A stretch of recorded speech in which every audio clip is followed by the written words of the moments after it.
Okay, so this will be a full revision of numbers, right? So we'll start with number theory, and we'll go in the order of the chapter itself, which we have, right, on our site. Start with the first concept, which involves questions with digits, right? Now, the questions with digits, we typically know how we need to write it. If we have a number like 23, it simply means 2 into 10 plus 3, right? So if we have a number like AB, that's a two-digit number, base 10. Um, if we have to write it in the normal form, it's supposed to be 10A plus B before we can apply any operations to this, right? So typical type of questions which are going to turn up over here are going to be a number AB is subtracted from the number form by reversing the digits, right? So it's not the product of two, it's AB written in that form, right? We need to remember that. What's the difference going to be? Then AB to the base 10 is nothing but 10A plus B, and this can be written as 10B plus A. And if you're going to be subtracting these two, you're going to get 10A minus A, which is 9A. And then you're going to get a minus 9B over here, which is 9 times A minus B, right? So 9 times A minus B. We know that all of these are going to be 9 multiples. Any two-digit number, you subtract from the number form by reversing the digits, you're going to get a 9 multiple for sure. The number could either go up in value. From 23, it could go up to 32, or the number can come down in value. From 73, it can come down to 37. Just look at the differences over here. That's 36 over here. Over here, it's going to be 9. And how do we know these differences quickly? I mean, it's just 9 into difference of the digits. Difference of the digits is 1, so 9 into 1. Here it's 4, so 9 fours are 36. Now, likewise, when it comes to a three-digit number, the three-digit number can be written as 100A plus 10B plus C. I think it's basic stuff. Should all be knowing at this stage. You want to subtract the number form by reversing the digits. So it's going to be 100C plus 10B plus A. So when you subtract this, this is going to get cancelled, right? 100A minus A is 99A. C minus 100C is minus 99C. These are always going to be 99 multiples, and it's 99 into A minus C. Now, what is this? Any three-digit number, 347, or rather, let's write it the other way around, right? So 743, and you want to subtract a 347. The difference is simply going to be 99 into 7 minus 3, right? 99 into 7 minus 3, which is going to be 4, which comes to 396, which is the difference between these two. Okay, enough spent on that. Now let's look at an example, right? So something came up in CAT 2021, slot 1. How many three-digit numbers are greater than 100 and increase by 198 when the three digits are arranged in reverse order? Now we're speaking about a three-digit number, and it has to increase by 198. 198 is nothing but 99 into 2. I know immediately that the difference between the hundreds place and the units place has to be 2, right? So when we have A, B, and C, the difference between these two has to be 2. Also, the three-digit numbers are greater than 100, and they are increasing when you reverse them. If you're going to increase when you reverse them, C is going to be greater than A, right? The units has to be more than the hundreds. Only then when you reverse, it's going to be greater. So therefore, what is the smallest value can I set over here for A? A can be 1, in which case C over here has to be 2 more, which has to be 3, right? So 1 and 3, and B over here can be anything, it doesn't matter, right? So 1 something 3, when reverse is going to become 3 something 1, and when you subtract the 2, right? Looking at the previous concept we saw, right? It's just going to give you 198. You can put anything over here, or 341 minus 143, whichever way you're going to get 198, right? So this 198 over here, you know, is a 99 multiple. 99 into what? 2. 2 is what? 2 is the difference between the hundreds and the units digits. Now, which is bigger over here? When you reverse it, it's going to increase, right? When you're reversing, it's going to increase. So therefore, your units is more than your hundreds by 2, right? 1 something 3, 2 something 4, and so on. And where do you stop? 3 is going to hit 9, right? That's where you stop. Now, 3 to 9, how many are there? 3 to 9, you have 7 digits, right? 7 such cases you have, the last one being 7 something 9. Now, for in each of these 7 cases, your middle digit or your tens digit could have been anything between 0 to 9, right? Like we took 341, you take 391, also you're going to get the same thing, right? So for every such combination, you're going to have 10 possibilities for the middle digit. So 7 into 10 comes to 70 over here. right? So 70 such numbers exist, and that's the answer for this question. Now, if you have to think all of these during the exam, it's going to be a little painful.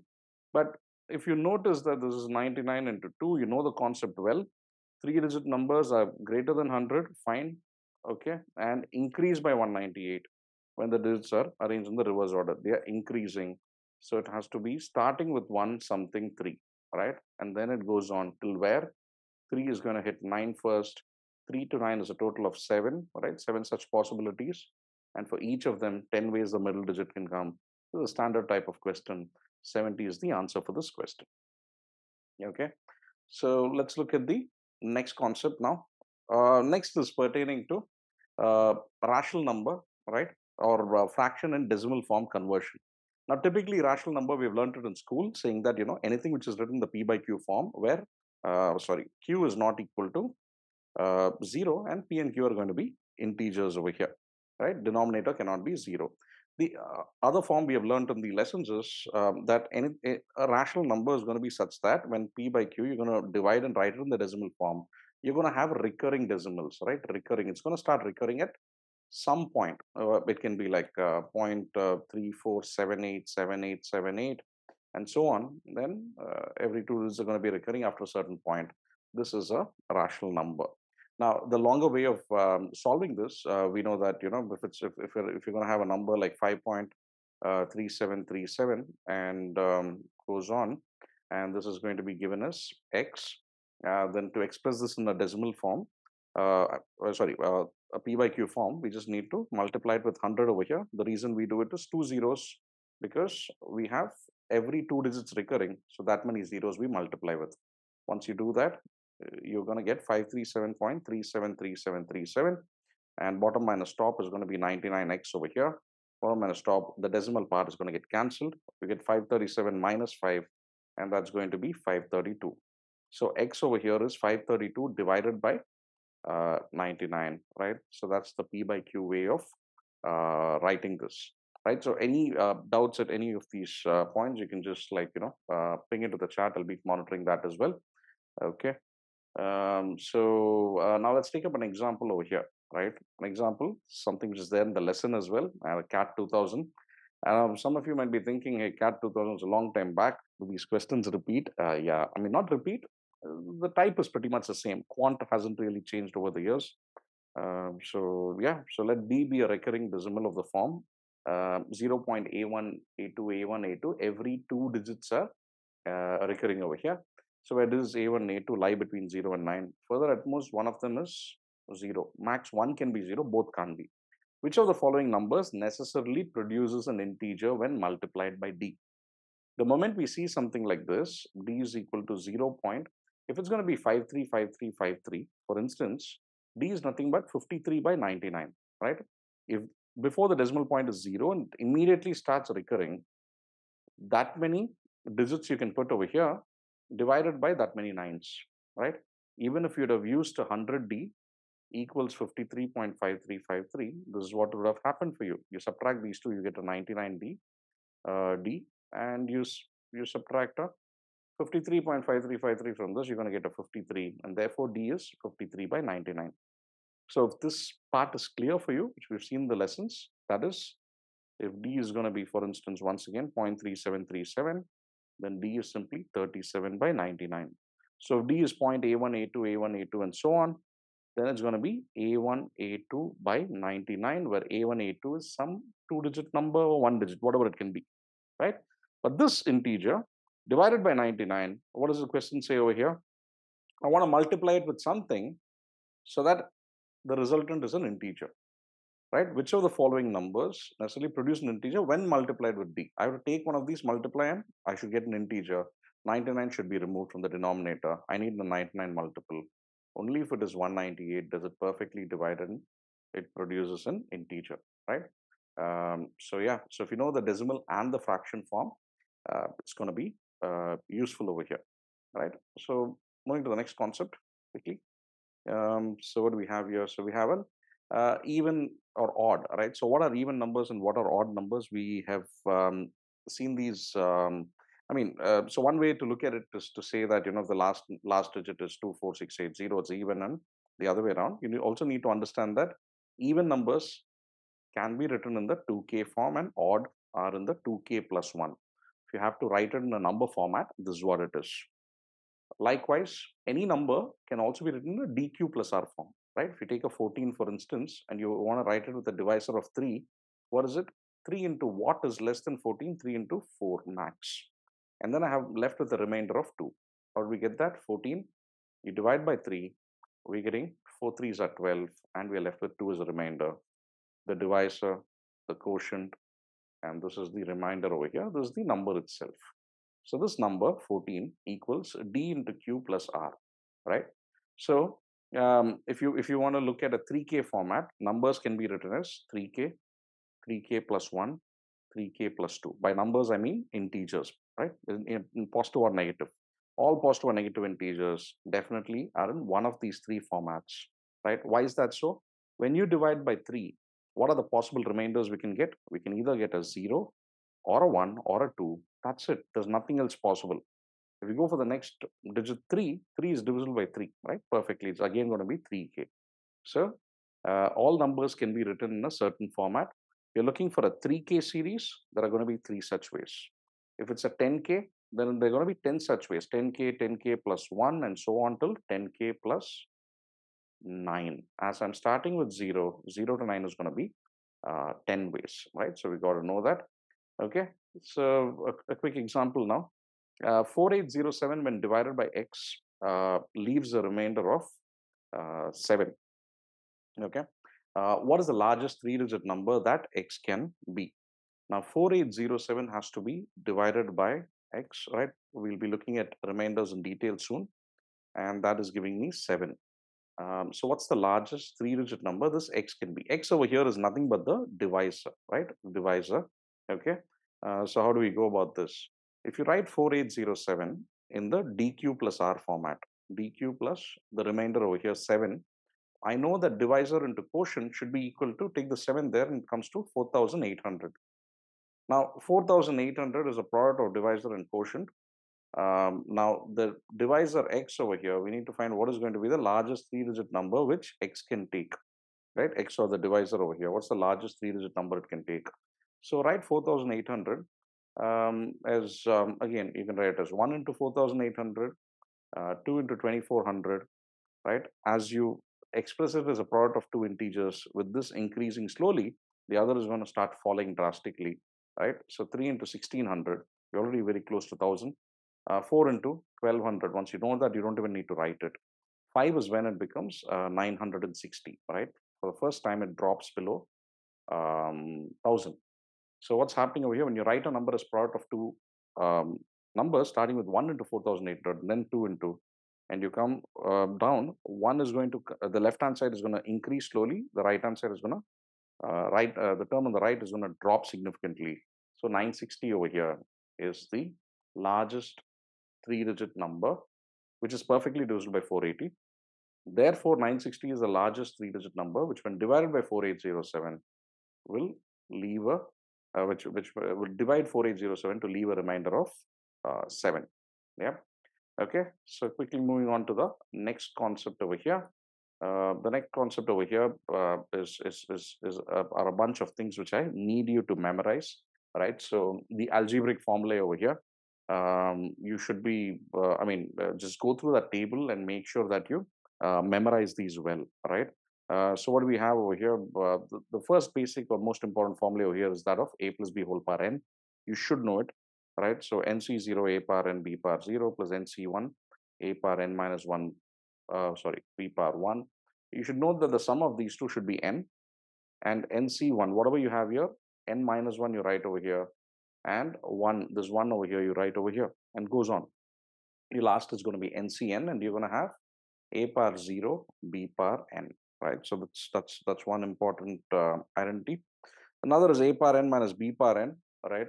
This you should all know is a minus b into a power, start with n minus 1 plus a power n minus 2 into b, and goes on till b power n minus 1, right? Given this, a power n minus b power n is always divisible by a minus b, right? A power n minus b power n, you can bring it down here, a minus b. It's always divisible because you're getting an integer. So therefore, if you're given something like 37 power 476 minus 24 to the power of 476, right? These are the numbers. It's always going to be divisible by 37 minus 24, right? Which is 13. 13 is always going to perfectly divide this, right? The powers have to be the same. Remember that. Yep. Okay. The standard stuff like a plus b whole square and a minus b whole square should be knowing, right? But at the same time, you should also know this: a square plus 2ab plus b square, right? And a minus b whole square is a square minus 2ab plus b square. But the more important part is a square plus b square, right? At times we have to write this in this form. What do we get? A square plus b square is a plus b whole square minus 2ab. A plus b the whole square minus 2ab. We can take this there.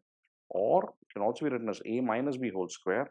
And if you take the minus 2ab there, it's going to become plus 2ab, right? Two ways in which you can write a square plus b square. Okay. And next one, a standard one, which is a square minus b square, which is a plus b into a minus b. We use this quite often. We all know that.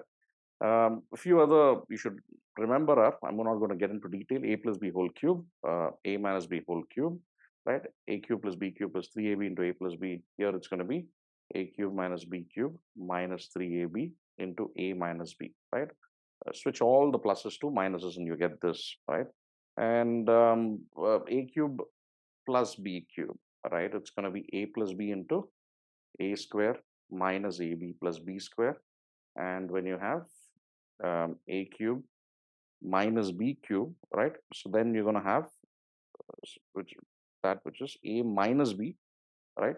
And then everything else over here is going to be positive, a square plus ab plus b square over here, right? So that's a cube minus b cube. Now, then those pertaining to three variables over here, a plus b plus c whole square equals a square plus b square plus c square plus 2ab plus 2bc plus 2ca, right? And then you have your a cube plus b cube plus c cube, right? This is the part which not many remember much. When it turns up, it's going to become really easy for you, right? So a cube plus b cube plus c cube minus 3abc is going to be a plus b plus c into a square plus b square plus c square. Now you bring in the minuses, minus ab minus bc minus ca, right? If you just multiply and expand once, you'll note that a lot of terms get cancelled. You get just this over here, right? So given this, what can I say, right? So what can I say over here?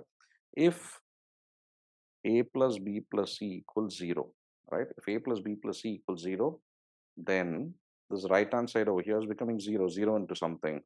So my left hand side over here, a cube plus b cube plus c cube minus 3abc equals 0. So therefore, a cube plus b cube plus c cube equals 3 times abc, right? If a plus b plus c is 0, then this is true because of this particular identity, right? So the algebraic identities are important. See if you can remember them, right? Go through it if need be quickly. Do not spend too much time. By now, should be in a we should have done with most part of it. Okay, right. So continuing, now you need to look at algebraic divisibilities, right? What are certain expressions divisible by, right? We just saw the first one. A power n minus b power n is always divisible by a minus b. We saw that. Now that's one. We know that. Okay, that's always universal. Now a couple of other things, right? Which is one, which is a power n plus b power n is always divisible by, again, a plus b, right? When n is odd, right? Third one, a power n minus b power n, right, is always divisible by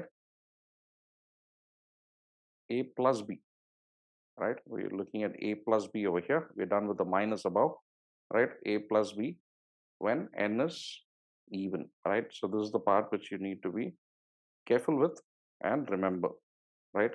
when we have a power n minus b power n, it's always divisible by a minus b, whether n is odd or even. However, when it's even, when it becomes even, it is also divisible by a plus b. Now, a power n plus b power n is always divisible by a plus b when n is going to be odd, right? So we've seen these in certain CAT questions, which are also there in the lessons, right? A quick look at those quickly. The remainder when 15 power 23 plus 23 power 23 is divided by 19, right? So 15 power 23 plus 23 power 23, right? A power n plus b power n is odd, right? The powers are odd over here. So therefore, I know that it is definitely divisible by what? A plus b. A plus b, 15 plus 23, which is 38.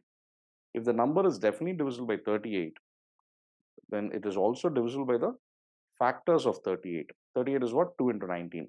So if a number is divisible by 38, it is also going to be divisible by 19. So this number, when divided by 19, is going to leave us a remainder of 0, right? So don't need to divide them individually and go into all of that. We need to see if there's any pattern over here. A power n plus b power n is odd. And that with that, you should be able to close it, right? Okay. Moving to the next example over here, right? So this is another one we have seen in the lessons itself, right? So what do we have here?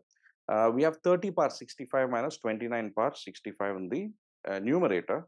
Denominator is 30 power 64, just one power less, plus 29 power 64. It looks like the denominator over here is going to be bigger because of the plus sign, and the numerator is smaller because of negative. But in reality, if you just write it the way we know, a power n minus b power n is nothing but a minus b, right, into a power n minus 1, 30 power 64 plus 30 power 63 into 29 plus 30 power 62 into 29 square, and goes on. And the last term over here is going to be b power n minus 1, 29 power 64, right, n minus 1, divided by 30 power 64 plus 29 power 64 is what is asked. 13 minus 29 is 1, right? It's just 1, it's okay. The first term and the last term, right, is what? The first term and last term, if you add up, that's the same as the denominator. So which is bigger over here? Is the numerator bigger or denominator bigger? The numerator contains these and more and many more. So definitely numerator is bigger than the denominator. When my numerator is bigger than denominator, right, what do we know? It's always going to be greater than 1.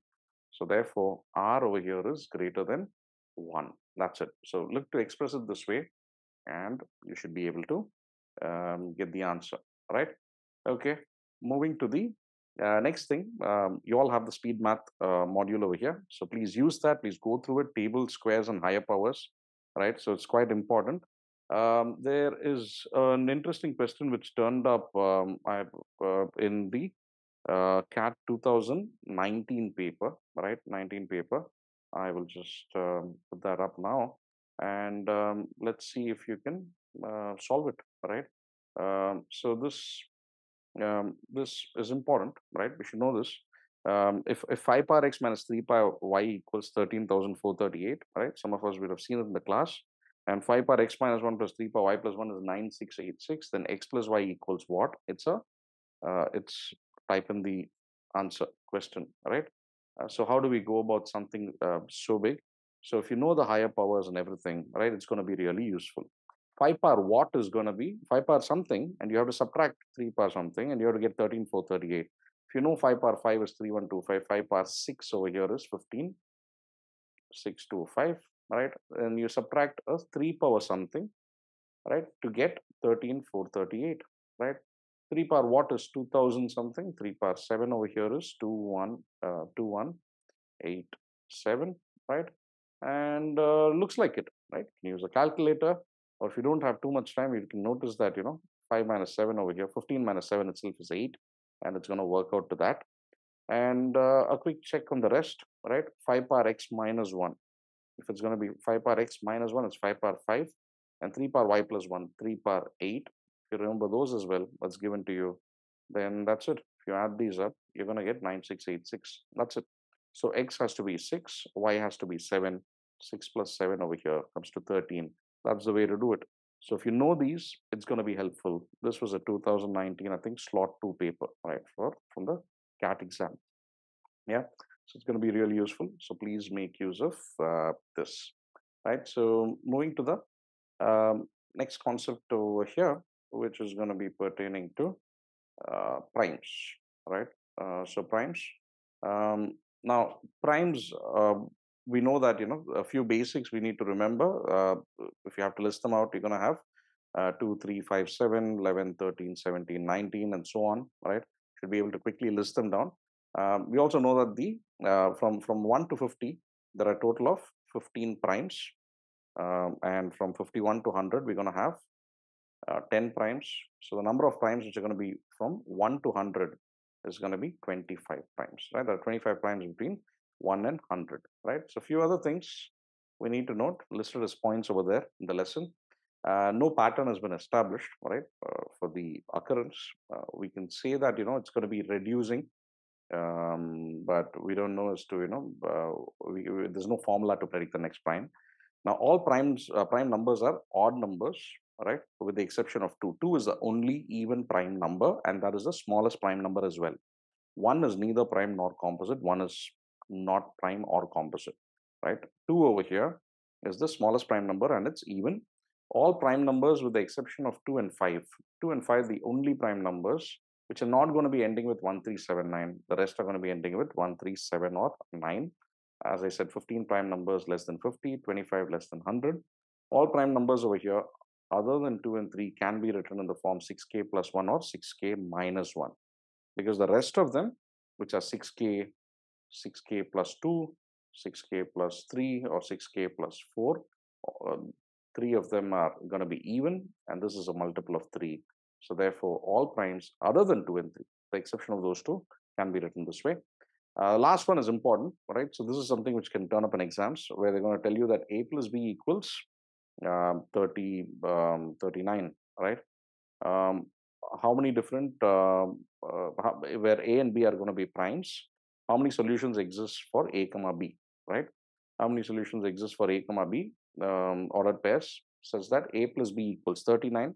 We'll be tempted to say 2 and 37, one solution, but the answer is no. It's 2 comma 37 or 37 comma 2.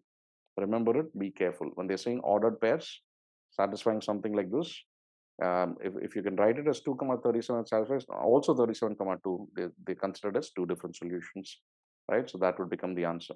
So if the sum of two prime numbers is odd, you need to remember that one has to be even, the other is odd, right? Only then sum of two numbers is going to be odd. Likewise, if sum of three prime numbers is even, if all three are odd, odd plus odd plus odd is odd. But if the sum is going to be even for three prime numbers, it has to be an even plus odd plus odd, right? Three even prime numbers could also be there. I mean, if they're not distinct, we can have 2, 2, and 2. Otherwise, it has to be this way. So 2 is definitely going to be one of them. Okay. So that's my bit on the primes, right? Moving to the next concept over here. How do we test for prime? How do I check if a number is prime or not? Yeah, so if you want to take up a number like 323, right? It's to check if it's prime or not. Apply the square root and see as to what you're getting. 324 is 18 square. 323 is 17 point something. List out all the primes which are going to be less than this number, 17 point something. So it's going to be 2, 3, 5, 7, 11, 13, and 17. Now check if 323 is divisible by 2, no. Divisible by 3, sum of digits is not. 5, no. Last digit is not. 7 over here, it's not working out either. 11, alternate digits, not working out. 13, 13 2s are 26, 63, it's not. 17 over here, 17 actually is 1, 17s are 17. Then you have a 15, 153 is 9. 323 by 17 comes to 9. Therefore, I can say that this number, as it's divisible, it is a composite number. It's not prime, right? So that's the test for prime. Applicability of this in the exam is very little, right? But nevertheless, you should know it. The next part is important, right? Co-primes, right? So what are co-primes over here? Co-primes are any set of numbers, or rather two numbers, a comma b, such that the HCF over here is going to be equal to 1. Do the two numbers need to be prime? No, can be something like 12 and 35. What is the highest common factor? But for the two numbers, it's just 1, right? Nothing else divides both of them. So therefore, 12 and 35 are going to be co-prime. They're called co-primes or relatively prime. It does not mean that A and B have to be prime numbers. But if you have two prime numbers given, 29 and 37, definitely they're going to be co-prime, right? Because they're anyway prime. But you could also have composite numbers which are co-prime. And the last thing is any two consecutive numbers, 7, 8 or 9, 10 or any of those, any two, when I say numbers, I mean integers or positive integers. Any two consecutive positive integers are going to be co-prime. The HCF is going to be 1, right? So that's the last concept pertaining to co-primes over here. Okay, so moving to the last concept for this particular lesson before we take up some examples. Counting consecutive integers, right? For counting consecutive integers, I've given a simple table, right? Look to follow that. Very often you're asked questions around this. So if you need to find the number of consecutive integers between 7 and 78, right? How many consecutive integers are there between 7 and 78? You need to go back to the question and check as to whether both should be included, both excluded, or what. If both are to be included, right, the lower number over here is 7, and you have 78 over here, right? So simply apply the formula 78 minus 7 plus 1, right? If both included, larger number minus smaller number plus a 1. You can also have a negative number over here, minus 7, right? In which case, what do? 78 minus of minus 7 or plus 1. 78 plus 1, 7 comes to 85, and then we get an 86 over here. That's the number of integers between minus 7 and 78, both included. Now, if one of them is to be excluded, right, and one is included, any one can be. So we just write it as 78 minus of minus 7. That's it. And comes to 85. If both are to be excluded, we shouldn't be counting the two ends. Then it's going to be 78 minus of minus 7 minus 1, right? A simple, not a formula per se, but yeah, simple thing we can apply. Have a formula around it, just apply it here. This is something which is going to turn up in a lot of places in the CAT exam because we need to be counting integers quite often, right? A few examples over here before we move to the next lesson. For all possible integers n, satisfying this 2.25 is less than equal to 2 plus 2 power n plus 2 is less than equal to 202. Okay, the number of integer values, right, of 3 plus 3 power n plus 1 is what, right? Seems so complex. It seems so complex. This is a question which a lot of people would tend to skip and leave and go, right? But you need to be a little patient, right? You need to observe that a 2 can be removed from all sides, right? All parts of the inequality. So if I'm going to subtract 2 everywhere, what are we going to get? The inequality is going to become 0.25 is less than equal to 2 power n plus 2 is less than equal to 200, right? Now, what is 0.25? It's nothing but 1 by 4 or 1 by 2 square or 2 power minus 2, right? 2 power minus 2 over here and 200 over here, right? So what is 200? If I can write it as a power of 2, it's going to be 2 power what? It's between 2 power 7, 128 and 2 power 8, 256. 2 power 7 point something, right? 2 power 7 is 128, 2 power 8 is 256. Between those two, the power is 7 point something. That's it. If the bases are the same and the bases are all more than 1, then I can just remove it and write it as minus 2 is less than equal to n plus 2 is less than equal to 7 point something, right? 7 point whatever, just put a 5 or whatever for your reference. And I want to get rid of the 2 as well, right? So if I subtract a 2 everywhere and n over here is going to be, you're going to get minus 4. And what are we going to get over here? If you subtract a 2, you're going to get a 3.5, right? So 3.5. Now, what is the question asking us? The number of integer values of 3 plus 3 power n plus 1. Now, for me to get an integer value over here, 3 is an integer, that's satisfied. If this should also be an integer, the power over here, can it be 0? It can be 0. It can't be negative. If it's negative, it's 3 power minus 1, which is 1 by 3. That's not an integer. So n plus 1 over here n can be 0, right? N plus 1 can be 0 or more. So therefore, n is going to be greater than equal to minus 1. So what are the numbers which are going to satisfy over here? N should be greater than equal to minus 1. N should be less than 3.5. We can merge these two and say that n has to be, n can take the values of minus 1, 0, 1, 2, and 3. Right? So that's a total of 5 numbers over here. Right? So 5 integer values n can take. Right? So that's the way we go about it. Now, counting consecutive integers, you could apply the formula, but for small values, you can just manually write them down and not make a mistake. Right? A seemingly difficult one, not so difficult. You're just going to just read it carefully, get a hang, and then apply. Okay, another one which I came across right a little while back, 2017 slot 2. The numbers 1, 2, 9, and so on are arranged in a 3 into 3 square grid in such a way that each number over here occurs once, and the entries along each column, each row, and each of the two diagonals add up to the same value. That's actually a very helpful bit of information, right? What's happening over here? We have a 3 into 3 matrix, a square grid, right? And we have all the rows and columns adding up to the same value, right? So what are we going to put 1 to 9 over here into these 9? And what's the sum total of 1 to 9, right? So, some of the first 10 natural numbers, 9 into 10 by 2, but for small values, I told you to remember, it's going to be 9 into 5, 45. 45 is the sum total of all of them. But if each row's total is going to be what? They're all going to be equal. So 45 has to be equally split as 15, 15, and 15, right? Those are the totals over here. And likewise, columns are also going to add up to 15 over here. The diagonals are also going to add up to 15 over here, right? And 15 over here, right? This diagonal. If we know that, then the rest of it is going to become easy. If the top left and top right entries of the grid are 6 and 2, top left is 6, top right is 2, then the bottom middle entry, bottom middle is speaking about this. We need to find this, right? What is this going to be? Okay. That's it. We know 15. Sum of 3, I mean, 2 of them is 6 plus 2, 8 over here. So this has to be 7, right?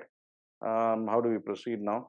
6 and 7 I used up. I'll just write down whatever's left, right? So 1, 3, 4, 5, 8, and 9.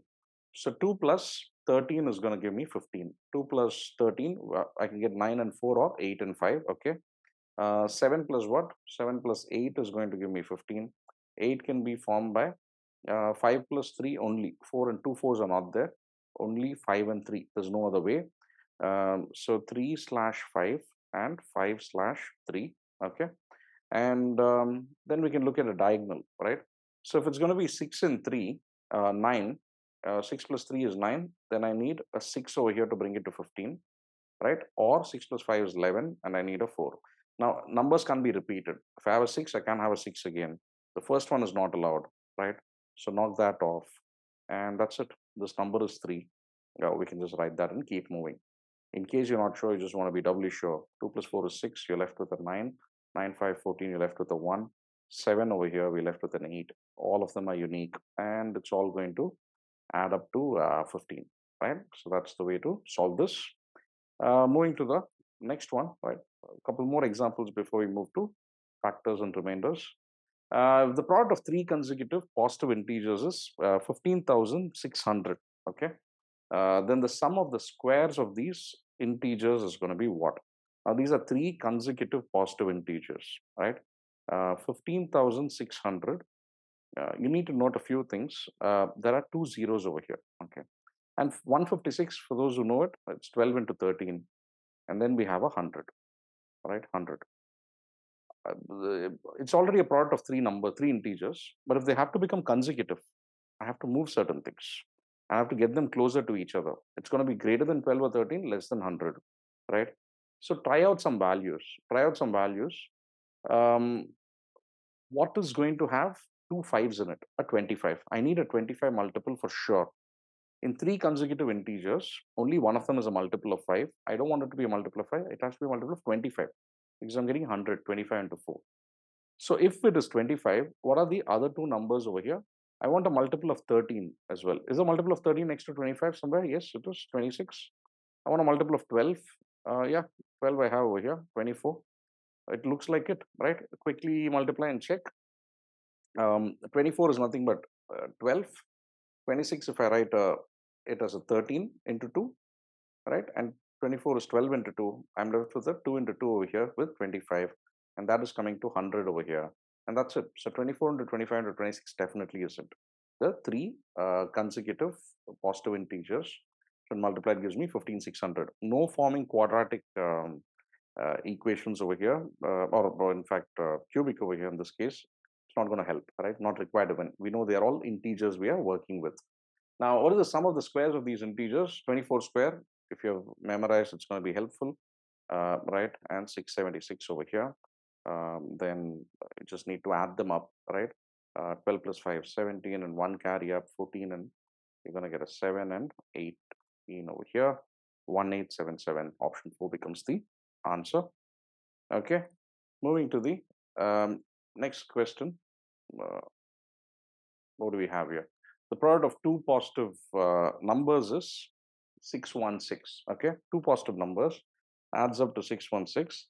The ratio of the difference of their cubes. Okay, so A into B is 616. Okay, the ratio of the difference of their cubes to the cube of the difference.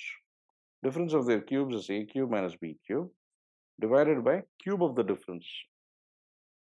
Cube of the difference, right, is 157 by 3, right? I'll write it over here, 157 by 3. Is it divisible by 3? No. Okay. Now, first up, the identity we've learned, right? A cube minus B cube can be written as A minus B into A square plus AB plus B square divided by A minus B into A minus B whole square, right? One is cancelled and we have this. Now, if this is going to become what? How do we express it? A minus B whole square is nothing but A square minus 2AB plus B square. Now, if this I want to write it that way, A square minus 2AB plus B square as well, then plus AB is what I want. I have a minus 2AB, so I have to add back a 3AB, right? 3AB over here. And what do we get? This first part is going to get cancelled. It's 1 plus 3AB divided by A minus B whole square, right? This can be rewritten as A minus B whole square. Now, this is it, right? So with this, we need to understand 157 by 3 is what is 1 plus this, right? So the 1, if I have to take it to the other side and subtract it, right? Subtract a 1, what are we going to get? 157 by 3 minus 1 is 154 by 3, right? 154 by 3 is what is 3AB divided by A minus B, the whole square. Okay. So what do we note over here? A and B should be really small, right? That's the conclusion we can come to. A and B should be really small. Product of A and B I know is 616, right? 616 can be written as product of two numbers which are very close to each other, so the denominator is very small, A minus B, the difference whole square, right? So how can 616 be written? We need to look to factorize it. 616 divisible by 11 for sure, right? 6 plus 6 is 12 minus the middle one. So it can be written as 11 into, what are we left with? 56, okay. 7 and 8, we can again take a 2 and put it there, and we're going to get 22 into 28, right? 22 into 28. Just see as to what you get for 22 and 28. If A and B are 22 and 28, or 28 and 22, what are we going to get over here? The difference is 6. 6 square is 36. I'm getting 3 into A into B. AB is 616, we know that already, all right? 3 you cancel over here, you get a 12. In the 12, 3 is remaining, so divide by 4. Divide by 4, we're going to get a 3. Divide by 4, we're going to get a 154, right? That 154 by 3 is over here, and that's it, right? So the two numbers are going to be 22 and 28, and 22 plus 28 is, sum of the two numbers over here is what is asked, and the two of them add up to 50, so that becomes the answer, right? And now this is something which I'm explaining in length over here. If you want to speed this up, if you notice A cube minus B cube by A minus B whole cube, Your next step ideally should have been a square plus ab plus b square. A minus b is cancelled with a minus b whole square. Now this can be written as a minus b the whole square uh, plus, right, 3ab divided by a minus b whole square. And then we go in for a 1 plus, right, 3ab by a minus b whole square plus a 1 equals 157 by 3. This 1 you knock off over here, get a 154 by 3. You know that AB over here is 616. Okay, fine, you get something there. You want this A minus B to be very small, right? Denominator is quite small. So the two terms, right? AB is 616. The two numbers over here should be quite close to each other. So factorize and solve it that way. Notice that all of these are integer answers and like options are given over here, right? So you need to understand that going the quadratic route is going to be a little painful, right? So therefore, break AB down and find the values and substitute. Okay. Next one. Among 100 students, X1 have birthdays in January, X2 have birthdays in February, and so on. Okay, if X0 is max of X1, X2, and so on till X12, and then the smallest possible value of X0 is what, right? The way in which it's written is a little complex, right? Um, uh, but this is a type of question if it which is turned up in about 20 odd years back, CAT 2001 or 2, right? This is something which keeps repeating once in a while. Um, Now you need to understand that the way it's the wording has to be a little complex, right? Otherwise, it won't be perfect. But once you understand the question type, solving is going to be very quick. What are they trying to say over here? There are 100 students, and some of them have birthday in January, some in Feb, and so on. Now, X0 over here is the max of each of these. So if I say all 100 students are in Jan, right, then what is going to be the max of this 100? But if I say 50 are in Jan, 50 are in Feb, then it's going to be 50. It's going to be 50 here, 10 here, 10 here, 10 here. I'm picking the max. I'm picking the max over here. Now, X0 is going to be the max value over here. What is the smallest possible value of X0? Right? What is the smallest possible value? Smallest possible value of a maximum number is when they're all going to be evenly spread out. Evenly spread out. So if I'm going to say out of these 100, 10 of them are going to have birthdays, only 10 are filled up, right? 10 months we have filled up, last two are going to be 0. Can I reduce it further, right? So 100, how many months do we have? We have 12. 100 by 12 over here is what? 100 by 12 is 8 12s are 96. So into X1, X2, and X3 and all of that, I'm going to put 8 into each of them, 8 students for each of these months. I can do it however I want, right? It's a scenario. Now, I'm done with 96, but I need to put 4 more. 4 more, I'd put it this way, plus 1, plus 1, plus 1, plus 1. I'm done with all 100, right? 4 of them are going to be 9s. That is, 9 of them will be in January, 9 Feb, 9 March, 9 April. The rest, there are going to be 8 students in each of the other months where they have their birthdays. So what is the max of all of this? Max of all of this is going to come to 9. Max value of these is going to be the highest over here, which is 9. So 9 over here becomes the answer, right? So once you understand the question type, it becomes quite easy, right? These are the kinds of questions where if this X1, X2 and all doesn't make too much sense, it feels a little Greek. Try to put some values in and understand, right? Try to put in a value of 40, 20, right? 20, 10 and 10. What is it going to be? The max over here. The max is going to be 40. I have to reduce that. I have to find the smallest value for that, right? To reduce it further and further, I have to keep moving it to other values such that it's all pretty much evenly distributed. That's when the maximum value gets minimized or reduced. Okay. On to the last question here before we move to factors and remainders. Okay, so this is something which came up recently. For a 4-digit number, the sum of its digits in the thousands, hundreds, and tens places is 14, right? So write down thousands, hundreds, tens, and your units, right? If you want, you write down an A, B, C, and D for your reference. The sum of A, B, and C is 14. The sum of the digits in the hundreds, tens, and units, B, C, and D, B plus C plus D is 15, right? The moment you know this, you can do bottom minus top. All right, bottom minus top is going to be D minus A equals 15 minus 14, which is 1. So D equals A plus 1. So D is nothing but A plus 1. Okay. And the tens place is 4 more than the units place digit. Tens, which is C, is 4 more than A plus 1. So it becomes A plus 1 plus 4, which is A plus 5. Okay. Then the highest possible 4-digit number satisfying the above these conditions and all of that. Okay. Where is the constraint? The constraint is with the largest of these digits cannot be more than 9, right? What is the largest? A plus 5 or A plus 1? A plus 5 over here. If this is 9, how much would this be, right? It's going to be 4 less. 4 less is going to be 5. And A is going to be 1 less, which comes to 4, right? Any other conditions over here for B? There are some equations over here. A plus B plus C is 14, right? A plus what plus I mean, 4 plus what plus 9 is 14. 4 plus 1 plus 9 is 14. And that's it. 4195 is the answer for this question, right? So that brings us to the end of number theory. Now move to factors and remainders. Okay, so now we look at factors and remainders, right? Specifically, successive division, we've seen that in the lesson.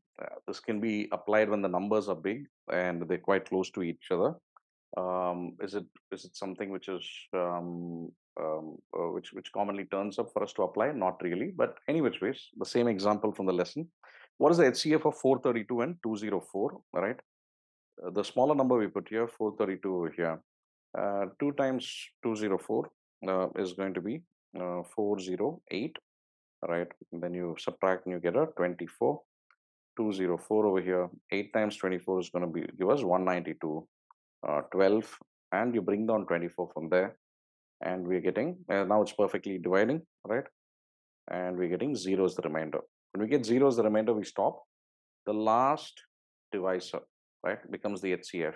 The HCF over here is 12. I'm not going to delve too much into this because it doesn't really the application isn't very high for it. But yeah, the more important ones are around the common division, HCF and LCM. All right, take up an example and we'll just do it with that. What is the HCF? What are the HCF and LCM of 48 and 60? All right, so the common division is where we write 48 and 60 over here. And what is going to be divisible by both of them, right? Both are 12 multiples and we get 4 and 5. So HCF, all right, we stop over here because 4 and 5 are not divisible by anything else.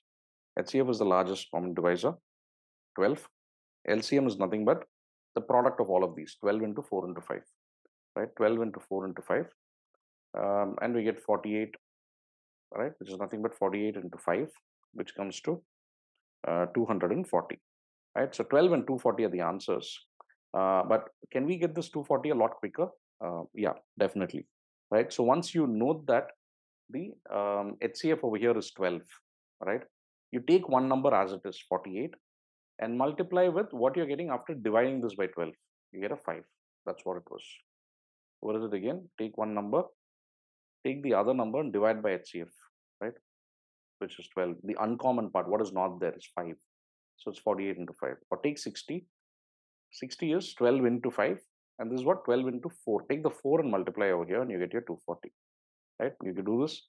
A lot of you at the stage would be just doing it kind of subconscious, not subconsciously, but yeah, just in the back of your head without yeah, realizing that this is exactly what you're doing, right? And your mind would just be working, which is good. Now, what if a third number is going to be added over here? We're going to have 48, 60, and 72. Here, if you're once again going to use the previous approach, you take 48 and 60. If you're able to quickly understand 240 over here.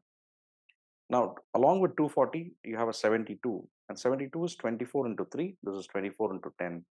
Multiply it with a 3 and bring it to 720, and that becomes the answer. You can do it quickly. Now, what's divisible by all three of them? 12. Right? You don't even need to use the common division over here to get these values. However, if your accuracy is low, you just want to stick to the plain old basics, right? How do we go about something like this? 48, 60, and 72. What's the largest number divisible by all three? We have to look at all three. 12 I know is divisible by all three. So 4, 5, and 6. All three, anything else is possible? No. Two at a time. Now I need to use only prime numbers. 5 is not there anywhere else. 2 is there. So divide by 2. You get a 2 here, you get a 5 here, you get a 3 here. That's it. No two numbers are, any two numbers over here are going to be co-prime, right? HCF is 1. So we stop at this. HCF over here is going to be the first one, which is divisible by all three. So that's 12. LCM over here is nothing but the product of all of these. 12 into 2 into 2 into 5 into 3. So 12 into 2 is 24. Start with that. 2 into 5 into 3, that's 6 into 5, 30. And that comes to 720, what we had done earlier, right? So common division is something you can apply. Are you going to get a question directly like this? Probably in school, yes, 6th or 7th standard or 8th standard. Not in CAT, but we'll be applying this at different places, right? So next up is a more important thing, which is prime factorization, which turns up quite often. We can do it with an example itself, right? So once you prime factorize numbers and you write in the prime factorized form, then you might be required to find the HCF and LCM of these, right? So when you have something like this, you can just write them down this way, one below the other, so that you don't make a mistake if you wish. Noting it down is not going to take too long, but if you're quick in terms of observation, that's perfectly fine as well in the exam, from an exam standpoint. HCF is nothing but we have to take the smallest powers over here for each of the primes. 2 power 6 into 3 power 5 is the smallest, into 7 power, this is 0, right? 0 over here. LCM over here, I have to take the largest powers. Over here, it's going to be 2 power 8, 3 power 8, and 7 power 4. 7 power 0 is nothing but 1, right? You need to understand that also exists. Don't just be comparing between 4 and 3 and taking 3 over here, the lower of the two. Now, HCF, which is the highest common factor, is going to be the smallest powers. LCM over here is the largest powers, lowest, least common multiple over here, right? So HCF and LCM, once again, we need to understand factors and multiples. What are factors of a number? Factors are all those numbers which are going to perfectly divide the number. If you have a number 12, right? If our number is 12, this is where your factors are going to be, and this is where your multiples are going to be, right? 12 is your first multiple, next multiple is going to be 24, next is 36, and so on. Your factors are going to be 1, 2, 3, 4, 6, and 12, right? 12 is going to be both a factor and a multiple, the largest factor and the smallest multiple, okay? Going to the next concept over here, that pertaining to HCF and LCM over here of two numbers, right? When we have only two numbers over here given, and if we are told that, the two numbers, I mean, HCF and LCM are going to be 12 and 72, and one of the numbers also given to us is 24, then the other number is going to be what? We need to understand that A into B, the product of two numbers equals HCF into LCM. That's it. A simple straight thing. The concept might turn up as a part of a question, but not the question in entirety because it's too easy. 24 into B over here might be used in one part of the question, right? And we get a 36.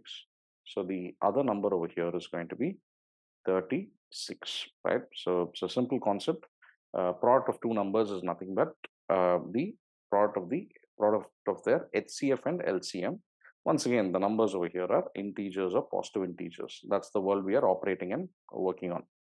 Okay, so now HCF and LCM could be used as well. I mean, HCF and LCM of fractions is another thing which they could test you on in the exam. So if you're going to have, if you're required to find the HCF of A by B, comma, C by D, comma, E by F, it's nothing but HCF of numerators. Whatever you have here, it continues in the numerators. For the numerators, divided by LCM of the denominators, the opposite function, right? The other function, not opposite. The other function you have to do for the denominators. Likewise, if you're going to be replacing this HCF word over here with LCM, whatever is over here, you put in the numerator, right? Apply for the numerators. LCM of numerators divided by HCF of denominators is the LCM of fractions, right? So that's it. I think at this stage, a lot of you would be knowing it already. How do we apply it in a question? Okay, there are three pieces of cake weighing. 9 by 2 pounds, 27 by 4 pounds, and 36 by 5 pounds. Pieces of the cake are equally divided and distributed. Okay, so equally divide them and distribute it in such a manner that every guest in the party gets one single piece of cake. Okay, everybody is getting a piece of cake. Further, the weight of the piece of the cake is as heavy as possible. We have to get a large piece divided over here. Okay, what is the largest number of guests to whom we can distribute the cake, right? So what's happening over here, the pieces of the cake are equally divided, equal pieces, as heavy as possible. How can I do that? Largest piece, largest number divisible by each of these. That's what it is. Largest number divisible by these, but they can be in fraction. Highest number divisible by these is the highest common factor of what? 9 by 2, 27 by 4, and 36 by 5. That's going to give me the largest piece, right? We can divide them into. Largest piece is the HCF of these. The weight of the largest piece is going to be this. HCF of numerator is going to be 9, 27, 36. Highest common factor is 9 divided by LCM of denominators. LCM of 2 and 4 is 4. LCM of 4 and 5 is 20. So 9 by 20 over here is the weight of the largest piece. What is the largest number of guests? How many guests can be there? If the total cake size is 9 by 2, each piece is 9 by 20. Number of guests it can serve. Number of guests it can be serving is going to be 9 by 2 divided by or let's write it slightly better. 9 by 2 divided by 9 by 20, right? 9 is cancelled. 2 and 20 over here is 10. And we get 1 divided by 1 by 10, which becomes 10 guests. 10 goes up. Or from the next one onwards, we can write it as 27 by 4 divided by 9 by 20 is into 20 by 9. Reciprocal, right? We get a 3 over here, we get a 5 over here, and 15. And the last cake over here, 36 by 5 into reciprocal over here, 20 by 9. You're going to get a 4, you're going to get a 4, and that's a 16. So 10, 15, and 16 guests all put together is going to give us 41. The answer is none of these, right? None of these. Yeah, that's the answer for this question. Okay, so that's when it comes to HCF and LCM of fractions, right? Fractions, how we go about it. Now, the number of factors, right? Now on to the factors, the meaty part of it, right? Which is what all of you would be knowing. If a number can be written in the form A power P into B power Q into C power R, it goes on where P, Q, and R are prime. That's important. They also have to be prime.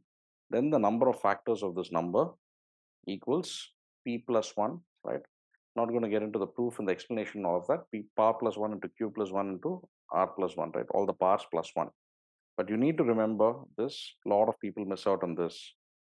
The sorry, not PQR, where A, B, and C are prime, right? Where you have written it down in the prime factorized form. The bases over here are going to be prime.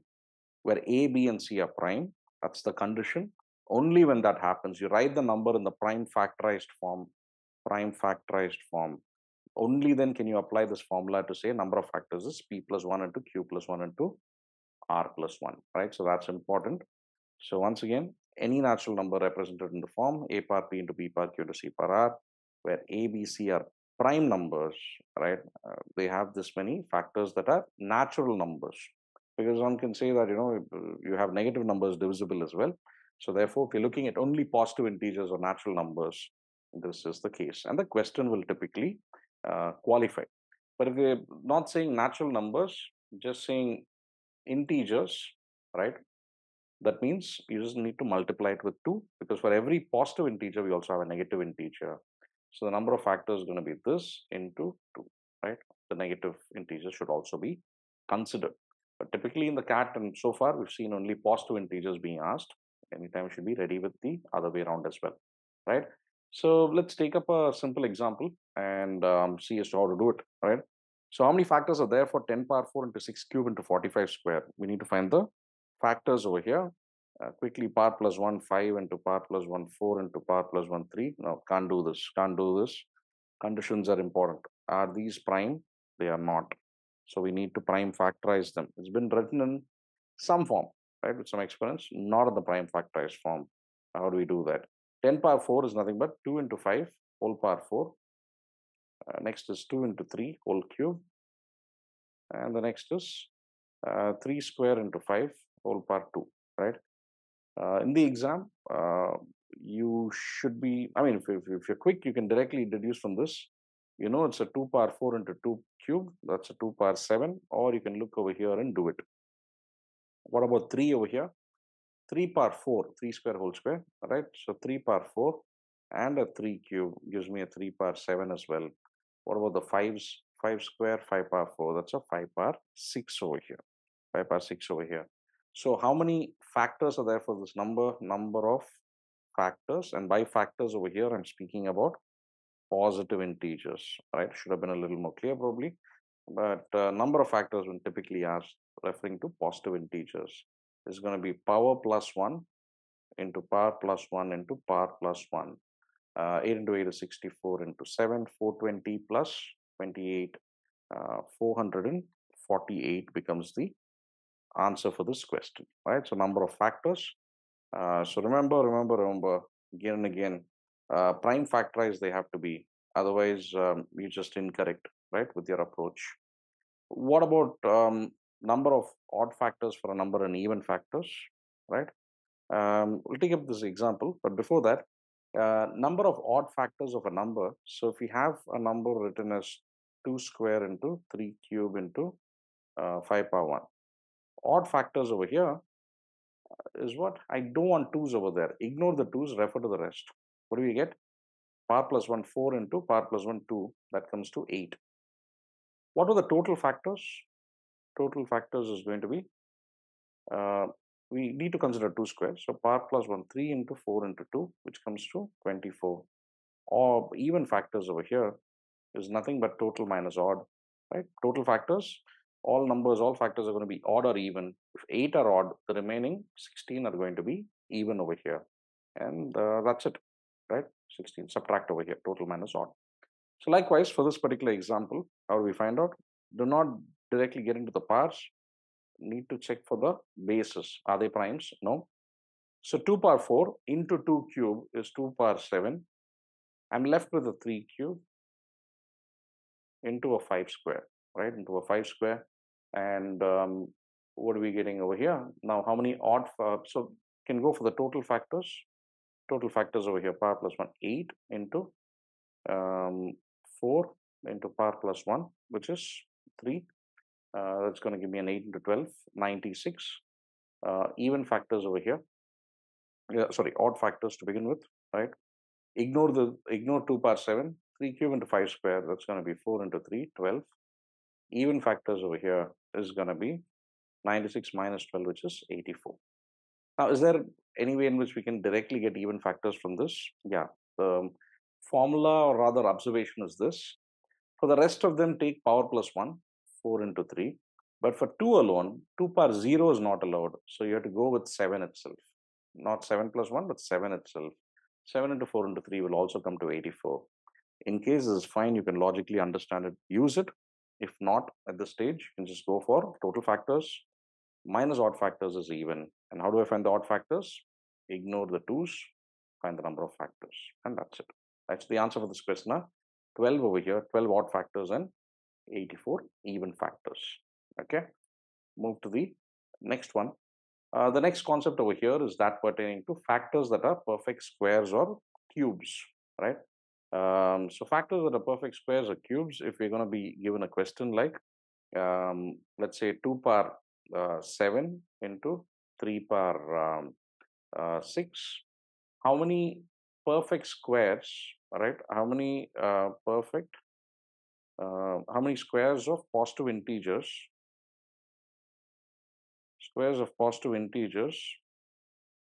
perfectly divide n. If I'm going to perfectly divide this, I'm a factor, right? For a number to perfectly divide this, it's a factor. So how many factors, right, are going to be squares of positive integers? So for me to get squares of positive integers, so I have to rewrite them as something square, right? Prime square, or rather, I need each prime over here as a square, sorry, right? So 2 square whole power what is 2 power 7. 2 square whole cube, and there's an extra 2, okay? 3 power 6 is nothing but 3 square whole power 3, right? That's it. The extra 2 you can ignore over here. Now, what you have is over here 2 square whole cube, 3 square whole cube, right? The number can be, in that way. All factors of this, right? So now 2 square and 3 square are prime squares. Once you have done that, then apply the same formula, power plus 1 into power plus 1. The answer over here is 16. 16 numbers over here are perfect squares. If they're asking for perfect cubes or something like that, 2 power 11 into 3 power 17, let's say, all right, 17 or 16, let's say, then this number can be written as 2 cubed whole power. As it's perfect cubes, I want to find out, right? Not writing the question down. If you have to find out the perfect cubes, I mean, factors are perfect cubes, 2 cube whole power, what is less than 11? 2 cube whole power, 3, right? 2 power 9 we get. Into 3 cube whole power, 5, I can go up to 5, right? Okay. Now I apply the power plus 1 and power plus 1 because these are prime cubes in the required way, right? So 4 into 6 over there, 24 factors are there for this number, which are perfect cubes, okay? And what is the smallest such value? It's going to be 1 cube itself, right? 1 cube is 1, and that's a factor itself. Now, around this, a cat question turned up, right? 2019, slot 2. How many factors of 2 power 4 into 3 power 5 into 10 power 4 are perfect squares which are greater than 1? Trap was laid over here, right? Now, I want perfect squares, okay? So the concept is prime square whole square, right? Prime square whole power whatever. And one more trap was laid over here. That is 10 over here is not prime, right? So you need to prime factorize. So 10 power 4 can be written as 2 into 5 whole power 4. Now we have to rewrite this number as the n as 2 power 4 into 2 power 4, which is 2 power 8. 3 power 5 remains 3 power 5. 5 power 4 is 5 power 4. Now if you want to write this as perfect squares, what are the perfect squares going to be?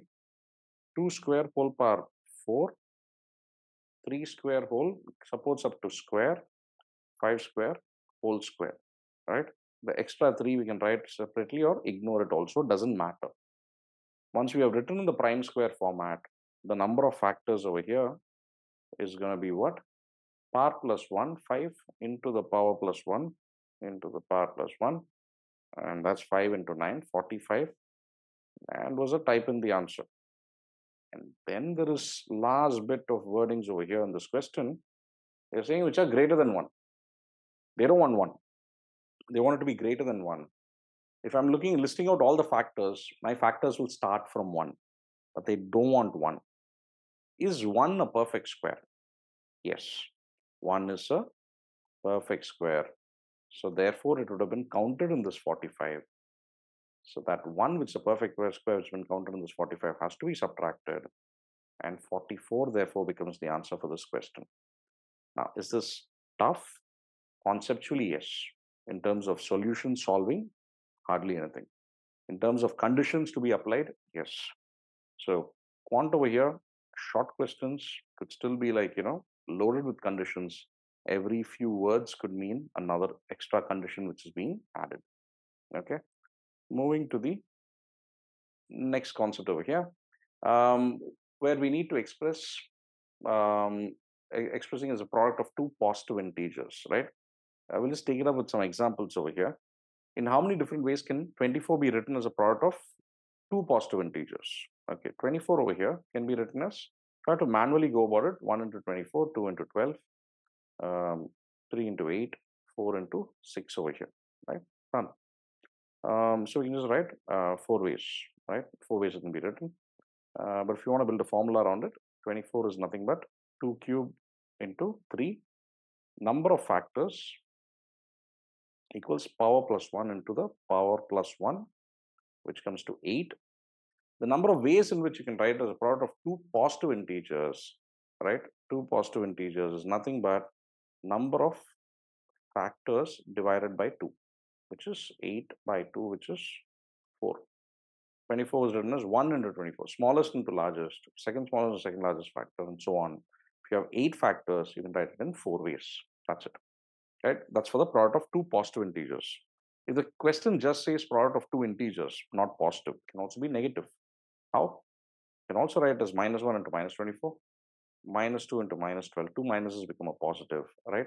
So therefore, for every one way with as two positive integers, we have another way for negative. So it becomes 4 into 2, which becomes 8, right? Long story short, 24 number of factors over here is 8. Number of ways you can write is product of two positive integers, 8 by 2. Number of factors by 2, which is 4. Product of two integers and not positive only. Instead of direct writing it as number of factors formula, write it as for positive whatever value you got into 2, right? So which is 8. So 4 and 8 are the answers for these two. Okay, we'll take up one more over here around the same, but what if I end up making the wordings a little more complex? How many ordered pairs A comma B exist such that both A and B are integers, okay, and modulus of A into modulus of B equals 24? That's it. It's the same concept, but the wording is taking it in a different direction, right? But we need to understand product of two numbers is 24. Should both be positive? No. Should both be negative? No. One can be positive, other can be negative as well, right? A and B, because a modulus is being applied over here. That's it. So 24 over here can be written as 1 into 24, 2 into 12, right? 3 into 8, 4 into 6, and all of that. Now, simple thing, ask yourself as to how many values A can take. A, if it's only positive, A can take the values of, you might feel 1, 2, 3, 4. No, it can be 24 into 1, 12 into 3 as well, 12 into 2 as well, right? A can take 8 positive integer values, right? What are they? 1 into 24, 2 into 12, 3 into 8, 4 into 6, right? It's ordered pairs. We need to be careful. The previous question just said, how many ways can you write this? Product of two integers, right? The order is not mentioned. Here it's ordered, right? The order matters. Can be 6 into 4, 8 into 3, 12 into 2, 24 into 1. A can take these values and B can take these values. Now, A can take 8 positive integer values, for which B can also take another set. Now, modulus is there. So, for each of these positive integers given over here, right? Let's say 1 and 24.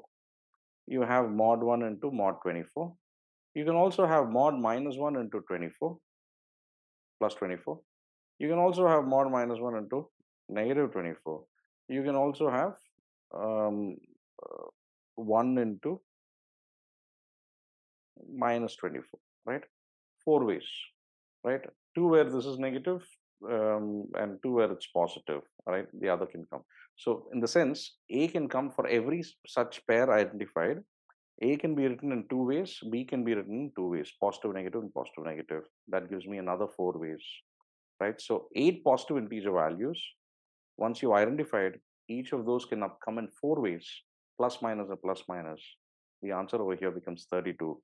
This becomes a difficult question conceptually, right? But in terms of solving, once you understand how it is, the way it works, it's going to be pretty quick, right? Pretty quick. So 24 over here, number of factors itself, 8, because any of those A can take, and they're all positive factors, right? 8. Once you found that, for each of these 8, B is going to be the other value. Now, both can be positive or negative. So, into 2 into 2. So, 8 into 2 into 2 comes to 32. That becomes the answer, right? Conceptually, if you understand it, then it becomes easy. Okay. Moving to the next concept quickly. Is one of the longer lessons over here. Need to push through. Right. Product of factors. We'll just take it up with the example directly over here. So, what is the product of all the positive integers that are that perfectly divide 36? That simply means product of factors. The word factors has not been used. Positive integers that are dividing 36 perfectly and all is given, right? The formula is simple. The product is nothing but the number into number into x by 2. That's it, right? So 36 over here can be written as 1 into 36, 2 into 18, and so on, all right? But if we need to multiply each of these, right, what are we getting? We're getting a 36, a 36, a 36, a 36, and a 6 is nothing but a 36 power 0.5. So if you multiply all of them, you're going to get a 36 power 4.5. But you don't need to do all of that. 36 is nothing but 2 square into 3 square. Number of factors over here is nothing but 2 plus 1 into 2 plus 1, which is 9. So the product of all the factors is nothing but the number 36 to the power of 9 by 2. That's it. It can be a decimal. Don't worry about that. 4.5. It will be taken care of because it's uh, you can write it as 36 power half whole power 9 as well, right? And what is root of 36? 6. 6 power 9. If it's there in the options, that becomes the answer over here. Okay. Moving to the next concept, that pertaining to the basics of remainders, right? So that's important. Um, Again, it's something to do with dq plus r, which we just saw. A number can be written as dq in the format of dq plus r. The only important thing you need to remember at this stage is that if if um, uh, if you're going to be dividing a number by 23, let us say, how many different remainders can I have? It can be from 0 to 22.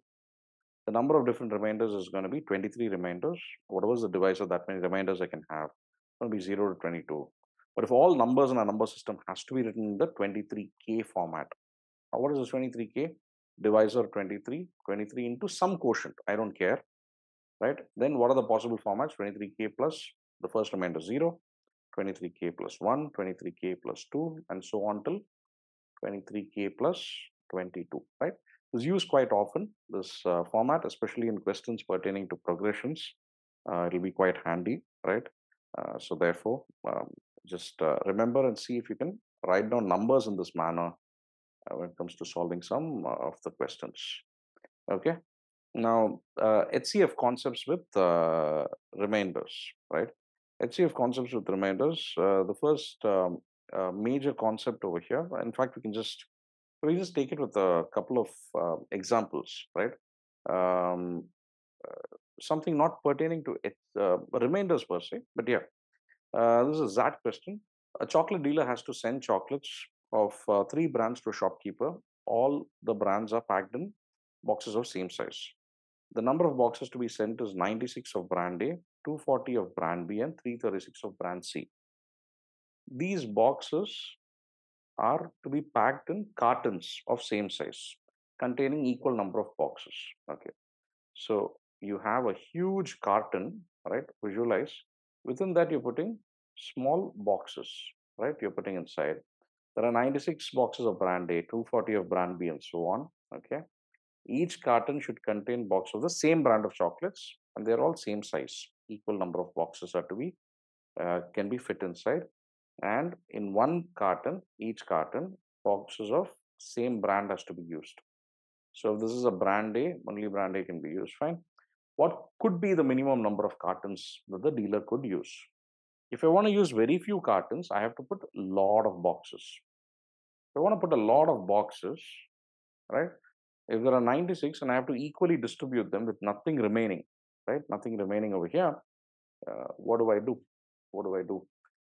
So to put a lot of boxes, I have to find the largest number divisible by each of these 96, 240, and 336.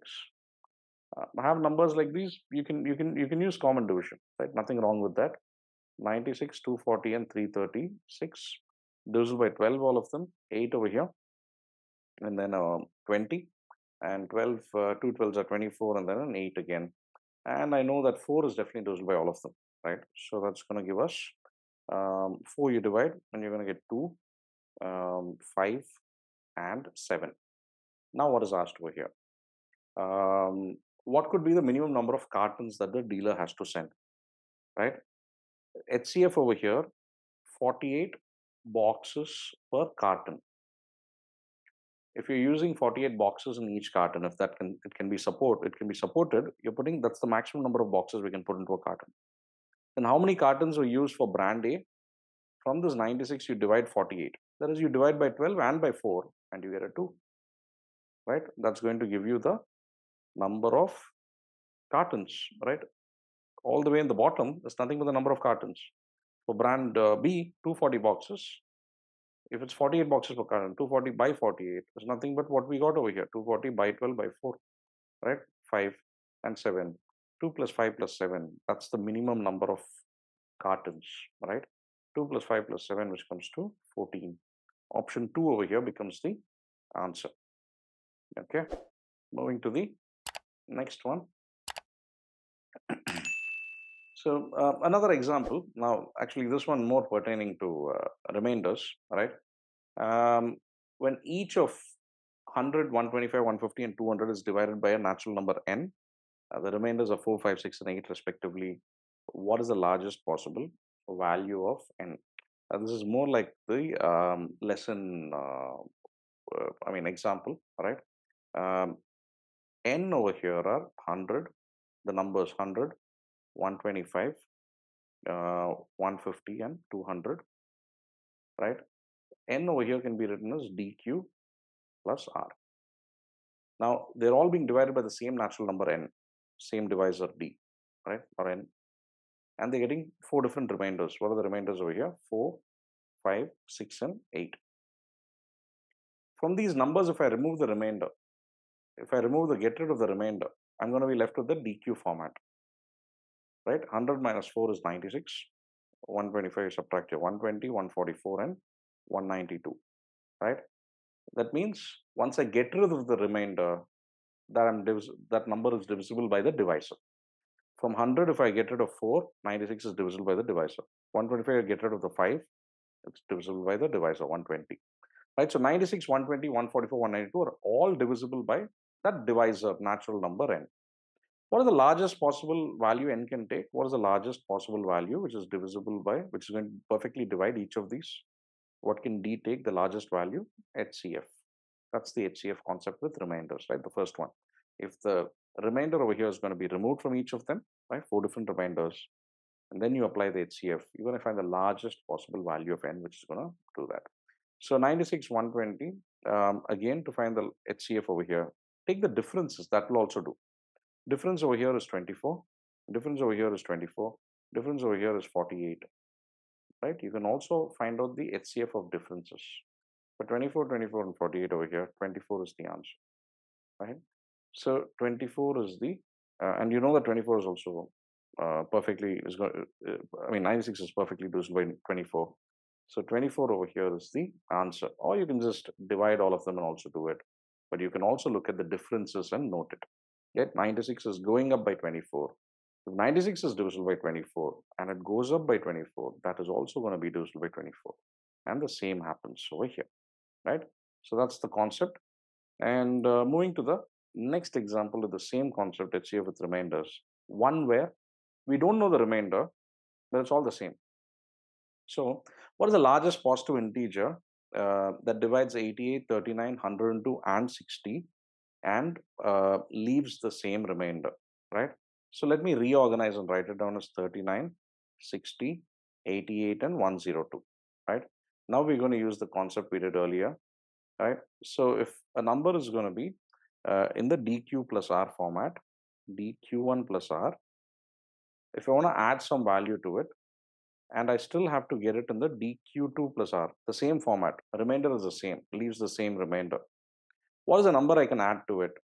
The number I can add so that the remainder remains the same, the remainder has to be the same in both cases. I have to add a multiple of the divisor.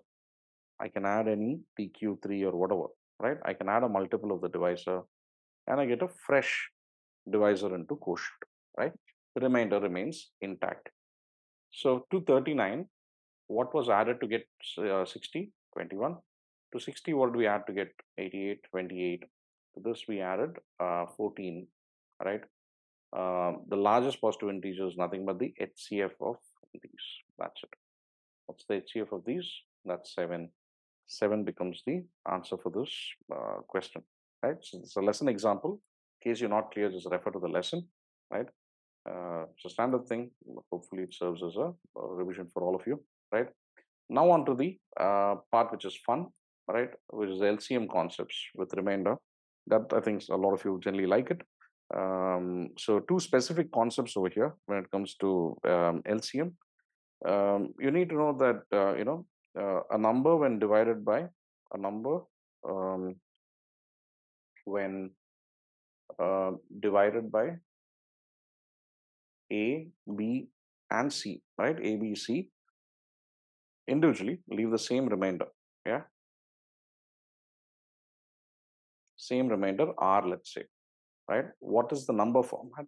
That number format is nothing but k into LCM of a, b, and c, and then you have an r, right?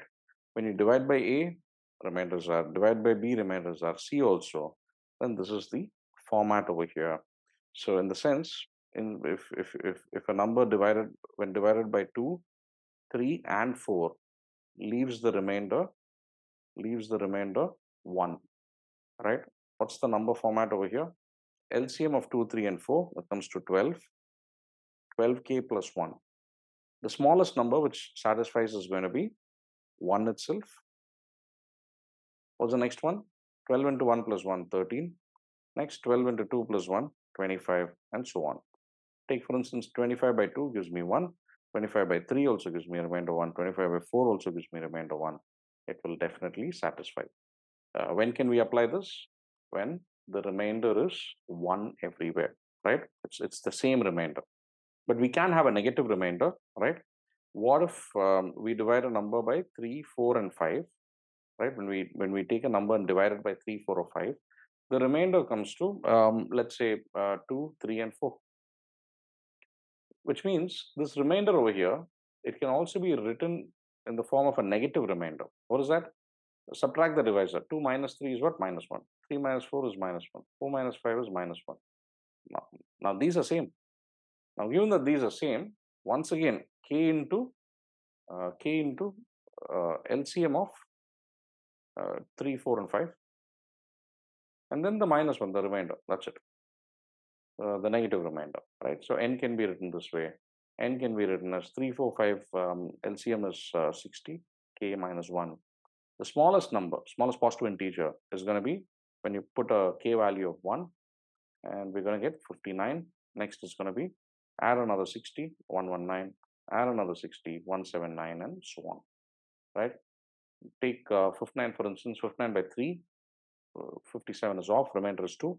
59 by 4, 56 is off, and remainder is 3. 59 by 5, 5 is off, and remainder is 4. It will definitely satisfy. Negative remainder is another pattern you have to look for. Now, where it's not, where neither of these exist, then Chinese remainder, we'll be seeing that separately. But as a question turned up, yes, question is turned up pertaining to this, and it was a word problem. What we have, a school has less than 5,000 students, okay? And if the students are divided equally into teams of either 9, 10, 12, or 25, exactly 4 are left out. And I'm dividing into groups of 9, 4 are left over. Remainder, if I'm dividing into groups of 10, 4 are left out. That's the remainder. All right. So what is the format? The number of students in the school, which is less than 5,000, is nothing but k into LCM of 9, 10, 12, and 25. Now, how do I find the LCM of this pretty quickly? All right. I would prefer doing this, right? So 9 and 10, what is common between them? Nothing. HCF is nothing. If HCF is 1, then the product 90 is the LCM. You can do 2 at a time, right? 2 at a time is perfectly fine. Now, 90 and 12, what's common between them? 6 is the HCF, right? 2 is left over. So you can make that a 180. What is common between them? 5 is common. Another 5 is over here. That's it, and you get a 900. And 900 becomes the LCM of 90, 180. I mean, sorry, 9, 10, 12, and 25. 9, 10, 12, and 25. You can do that way. Or you can go in for the plain old simple way. The common division is just going to be a little time consuming. Time consuming because you have to go with primes. Start with 3, and you're getting 3, 10, 4, and 25. 3s are done, 2 is there, 3, 5, 2, and 25, and then a 5 is there. You get a 3, 1, 2, and 5. 2 5s are 10, 10 3s are 30, 3 2s are 6 5s are 30, 30 into 30 will also give you 900. right? Whichever way you want to do. Or you can also look for highest power of the primes, right? We know that 2, 3, and 5 are the primes. What are the highest powers of the primes used here? 5 square, 25. 3 is what? I think 2. 2. 2 square is here. 2 power nothing. 2 power 1 only over here. 2 square. That's it. 2 square into 3 square into 5 square. 2 into 5 whole square is 100. 3 square is 9. Whichever way, you're going to get 900 pretty quickly, right? So back to this, LCM of 9, 10, 12, or 25 is going to be 900, 900K plus 4. That's the number format, right? Total number of students is of the form 900K plus 4. Only then when you divide by 9, this gets cancelled, 4 are left out. Or by 10, this gets cancelled, 4 are left out, and so on. We've seen that in the lesson, right? So, however, if they are divided into teams of 11 each, then no one is left out, right? That means this number is perfectly divisible by 11. Can also be written as 11A, 11A. That's it. It's perfectly divisible by 11. So the maximum number of teams of 12 each that can be formed out of the students in the school. Now we need 12 each. Okay. So how do we find that? We need to find the number of students in the school. N is less than 5,000. What's the smallest value it can take, right? It can take K can take a value of 0. If K is 0, then what are we getting? 9 into 0 plus 4. 4. 4 is possible. 11 multiple? No. Right? Next, if K is 1, what are we getting? 904. K is 2, 1804. Then 2704, 3604, 4504. And we stop with that. Which of these is going to be divisible by 11? For 11, what do we know? Alternate digits, right? Plus and minus and plus. 13 minus 0 doesn't work out. Plus, plus, minus for the rest. Works out. 12 minus 1, 11. 1804 is divisible by 11, right? So that is going to be the number of students. What is asked is number of teams that can be formed, 1804, right? Divide by 12. What are we going to get? 15, I mean, 112s are 12, and then a 60, 5, right? 60 over here, and then we get a 0, right? In fact, yeah, 604, you can put 600 and a 4 here. So 150 over here becomes the answer. Again, seems long when you're doing it for the first time. I'm just trying to break it down and do it. But if you're very clear with the concept, then applicability, I'm not saying it's very easy. LCM of 4 numbers, if you're quick with that, you need a 25 multiple, you need a 4 multiple. So it's definitely a 100 multiple. Yeah. And 3 power is going to be 2.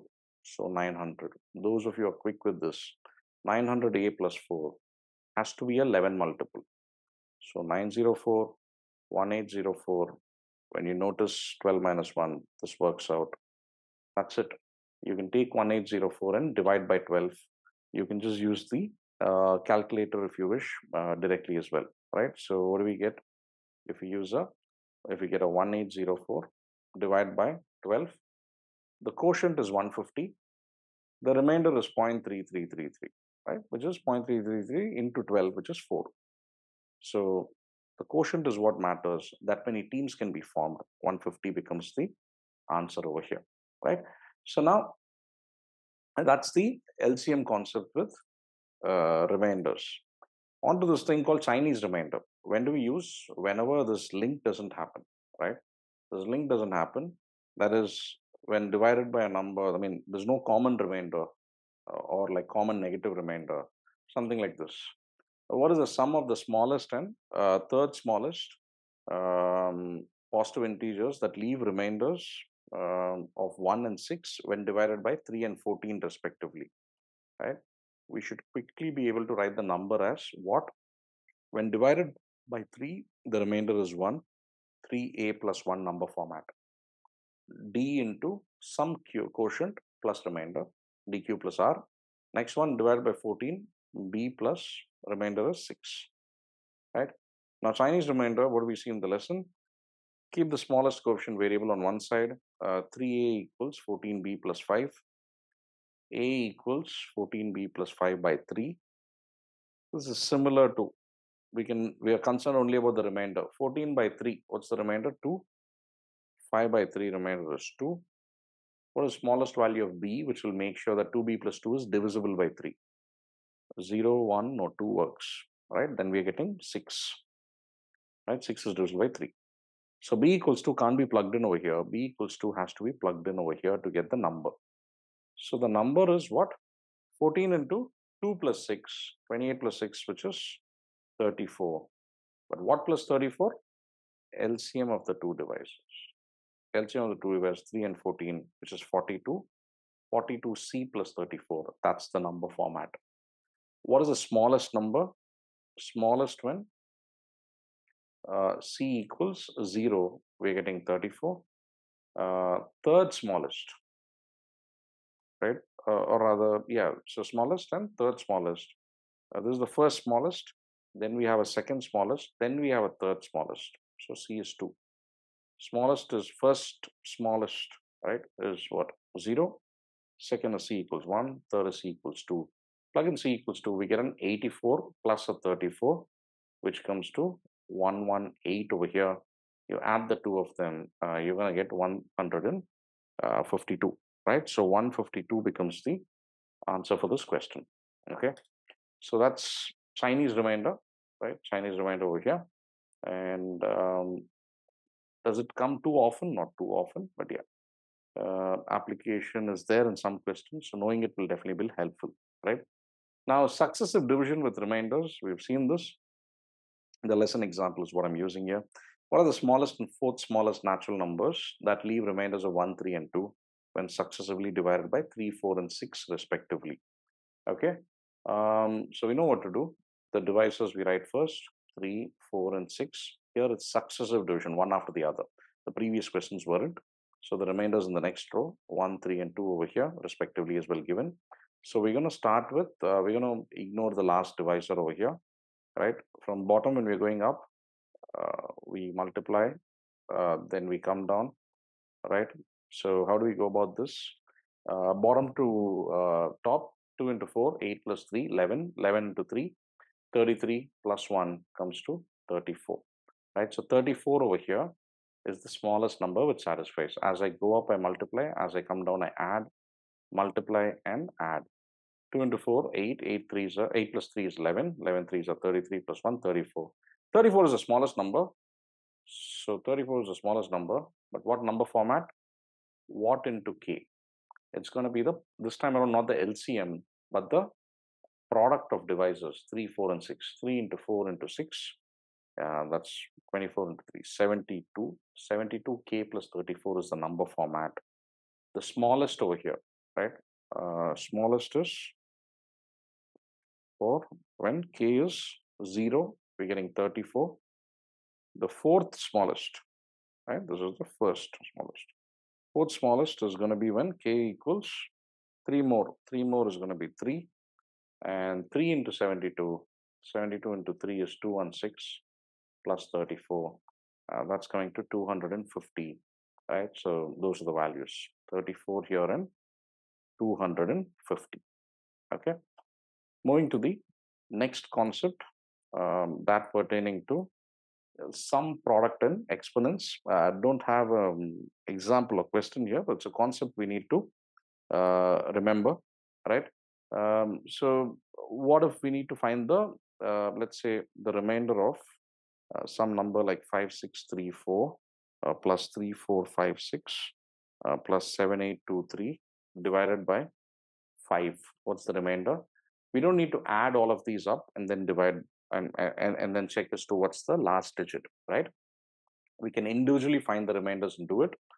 To find the remainder when divided by 5, we're concerned only about the last digit, right? Only about the last digit.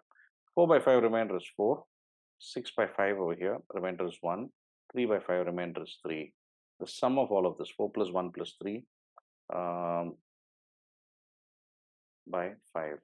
And that is going to come to 8 by 5, which is 3. What if it's going to be product in place of plus if I'm going to have the multiplication symbol? It's the same treatment. It's going to be 4 into product of the individual remainders. 4 into 1 into 3, that's 12. 12 by 5, which comes to 2. 2 becomes the answer in the case of product. Now, when it comes to exponents, there are two things which I need you to know. What is going to be the remainder when 36 to the power of 45 is divided by 5? Now, the base over here can be divided by the remainder directly. The power can't be touched right now. Euler's torsion, we'll come to that soon. But the base over here can always be directly divided by 5, and the remainder can be written down. 36 divided by 5, remainder is 1, right? 36 can always be divided by 5 and remainder can be noted. What is the remainder of 1 power 45 by 5? That's 1 itself. That's it, right? What's the logic for exponents over here? The base can be divided by the divisor and remainder can be noted. We are only concerned about the remainder. Now, what if we need to find the remainder of 34 to the power of 46 by 5? Right? What happens over here? Negative remainder we could work with. Right? What's the negative remainder? 34 by 5 remainder 4, we know. Right? But what is the remainder? When we keep subtracting the divisor, we get the remainder. What if I subtract 5 once again? Right? From 4, we are left with minus 1. Minus 1 power 46 by 5. And that is nothing but 1. That's it. We can straight away get this. Right? Now, what if it's going to be the other way around? 34 power 47 by 5. If it's going to be odd, then what are we going to get? We're going to get remainder of minus 1 to the power of 47 by 5. And that's going to be minus 1 by 5. But I don't want a negative number. I can always add back the divisor and bring it to the positive form. That's 4 becomes the answer here. So if when you divide by the divisor, the base, if you're going to get 1 or minus 1, you can quickly close it out irrespective of what the power is going to be, right? So that would be the best way of closing those questions. Now, what is Euler's torsion over here? Euler's torsion, there is a, clear formula over there. Now, Euler's torsion is just going to find out the number of positive integers, right, less than n that are co-prime with it. Co-prime means no other common factor other than 1. HCF is 1, right? So pi is a symbol over here which is used. Pi of n is nothing but n into that number into 1 minus 1 by x1 into 1 minus 1 by x2 and so on, where x1, x2, x3 and so on are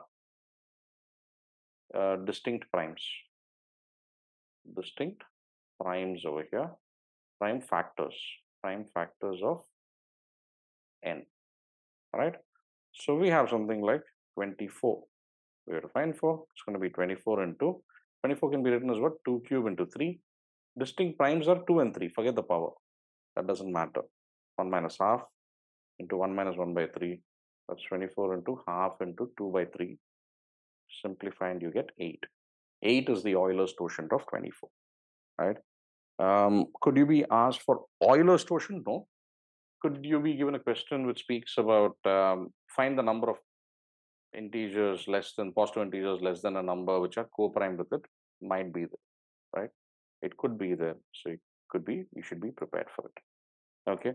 But where does it get used? It gets used in Fermat's little theorem, right? Fermat's little theorem. And we'll take it with an example, right? We've seen this in the lesson for sure. If you're given a question like 37 to the power of, let's say, 17 divided by 24, right? What's the remainder over here going to be? Now, I know that 37 can be divided by the divisor and the remainder can be noted. The power over here can be divided by the Euler's torsion of the divisor, provided 37 and 24 are co-prime. Right? That's the condition. 37, 24 are co-prime. Therefore, I can go ahead with this division, noting the remainders. So what is it? 37, I can divide by 24. 17, I can divide by Euler's torsion of 24. We just did that, and that's 8. And what do we get? 37 by 24 is 13. 17 by 8, remainder. Remainder is what is being done everywhere. The remainder is 1. And that's it. 13 becomes the answer over here, right? So what's the logic? If 37 and 24 are co-prime, base by the divisor, power by the Euler's torsion of divisor, and write down the remainders, and that's Fermat's little theorem over here. All right. Okay. So moving to the next concept over here. Right. Or what if the base and the divisor are not co-prime? We could use Fermat's little theorem only when they are co-prime. What if they are not co-prime? Let's take up an example. 18 to the power of, let's say, a 283 divided by 45, right? It's not co-prime 1845 because 9 is there, right? So in which case, when you have 45 over here, you have to break it as 3 square, 9 into 5. First step is to prime factorize them. What is the remainder when this is divided by 9 square, right? Break it into two cases. Remainder of 18 to the power of 283 divided by 3 square over here is going to be 0. It's perfectly divisible by 9. That's it. As it's perfectly divisible by 9, the number can be written in the form 9a. Now what about 5, right? Remainder of 18 to the power of 283 divided by 5. It's going to be 18 by 5 power by Euler's torsion of 5, which comes to 4. Here I can apply it because 18 and 5 are co-prime over here, right? Co-prime. 4 is going to be the Euler's torsion of 5 because for a prime number, Euler's torsion is 1 less than it. That's it. Just apply it. 5 into 1 minus 1 by 5.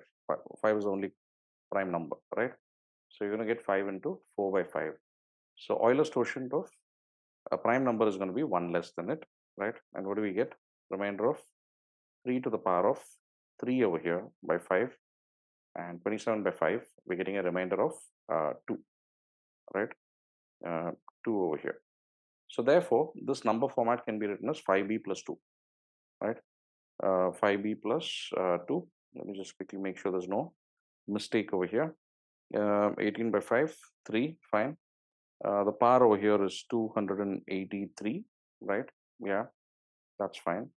And yeah, so we get a 3 power 3 over here.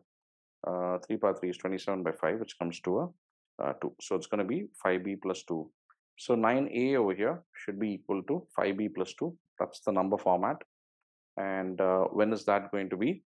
And that's going to be when start plugging in values. You can directly start plugging in values for b over here. Check if it's a 9 multiple, right? Or rather than go the Chinese remainder way, which we saw.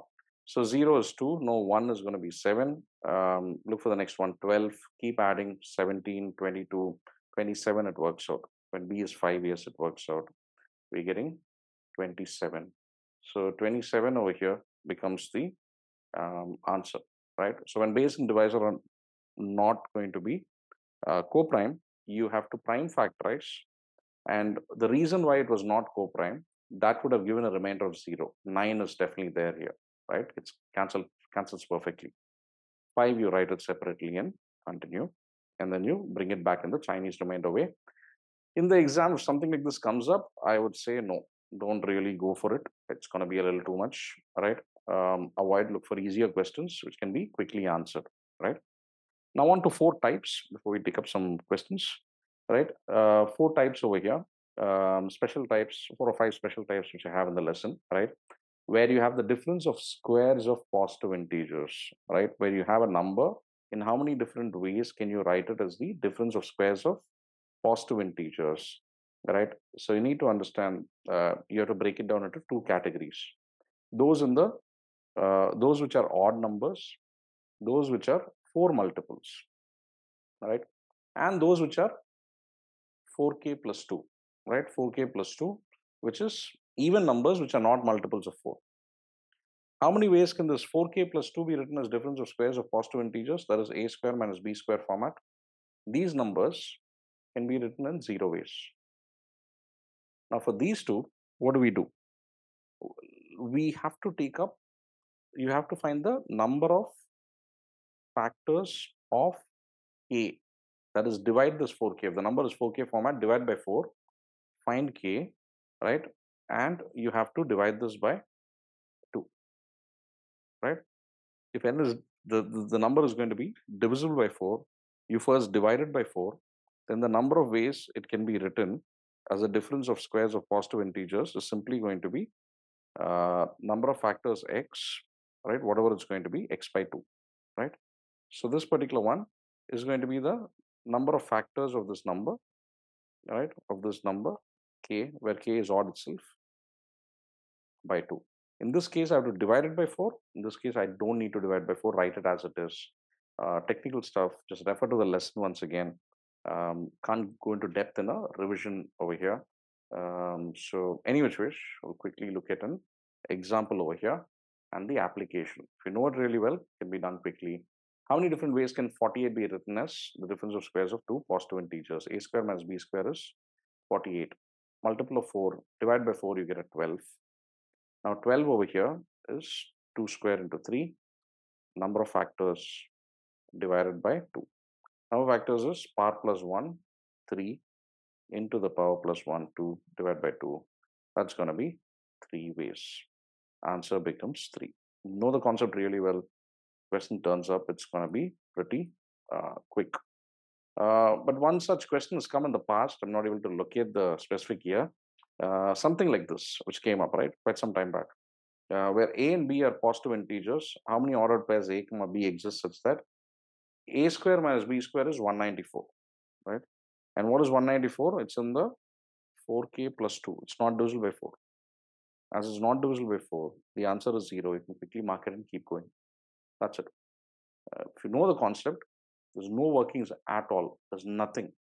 Just need to mark the answer and keep going. It did come up in one of the CAT years, one of the early years, right, before 2010. Okay. Then sum of two or more consecutive natural numbers. In how many ways can n be written as the sum of two or more consecutive natural numbers? This is a very standard type. It come up quite often. It's nothing but number of odd factors minus 1, right? You just need to find the number of odd factors over here and then subtract 1 from it, and that's it. That's the only concept. Proof and all of that is not very important right now. Just see as to how to solve it, right? How many ways can you write 120 is a sum of two or more consecutive natural numbers? 120, first you prime factorize it. Divisible by 8, 2 cube, we're left with 15, 3 into 5. Number of odd factors is what? Forget this. 2 into 2, right? Power plus 1 into power plus 1, which comes to 4. Subtract 1 from it. That's it. 3. In 3 ways you can write it. What are the exact ways that you'll have to list out, right? That hasn't really turned up. But yeah, so 3 ways that, if you know, I think to that extent it's enough, right? Sufficient from an exam perspective. Okay. So now on to, very quickly, we're coming to the last part of this lesson, remainder theorem for algebraic expressions. Where a is a constant, the remainder when a polynomial f of x is divided by x minus a is f of a, right? So what does this mean over here? What does this mean over here? So if let's just take it up with an example over here, right? With an example. So just a second. Yeah. Okay. So we have to take it up with an example over here. This is how it's gonna be, right? So what is the remainder when this polynomial, right? This f of x over here. And what's a polynomial? A polynomial is one where the powers are all non-negative integers, right, of the variables 4, 3, 2, and 0 in this case, right? 8 into x power 0, minus 8 into x power 0. When this is divided by something in the x minus a form, but I have x plus 3. What do? I can write it as x minus of what? Minus 3. I reconvert it, right? So now my a is going to be minus 3. The remainder is simply f of a. That's it, right? Also see this in the quadratic equations lesson. So just f of minus 3 you plug in over here. You're going to get minus 3 whole power 4 minus 3 into minus 3 whole cube plus 2 into minus 3 whole square minus 8. Minus 3 whole power 4 is 81. Minus 3 into minus 27 is a plus 81 again. 9 twos are 18 minus 8. 162. This is a plus 10 and it comes to 172, right? So standard thing. Remainder theorem, we'll also see it in the quadratic lesson. We're revising that part in detail. Don't want to spend too much time on this. Okay. On to something called the Wilson's theorem, right? Don't memorize the formulae.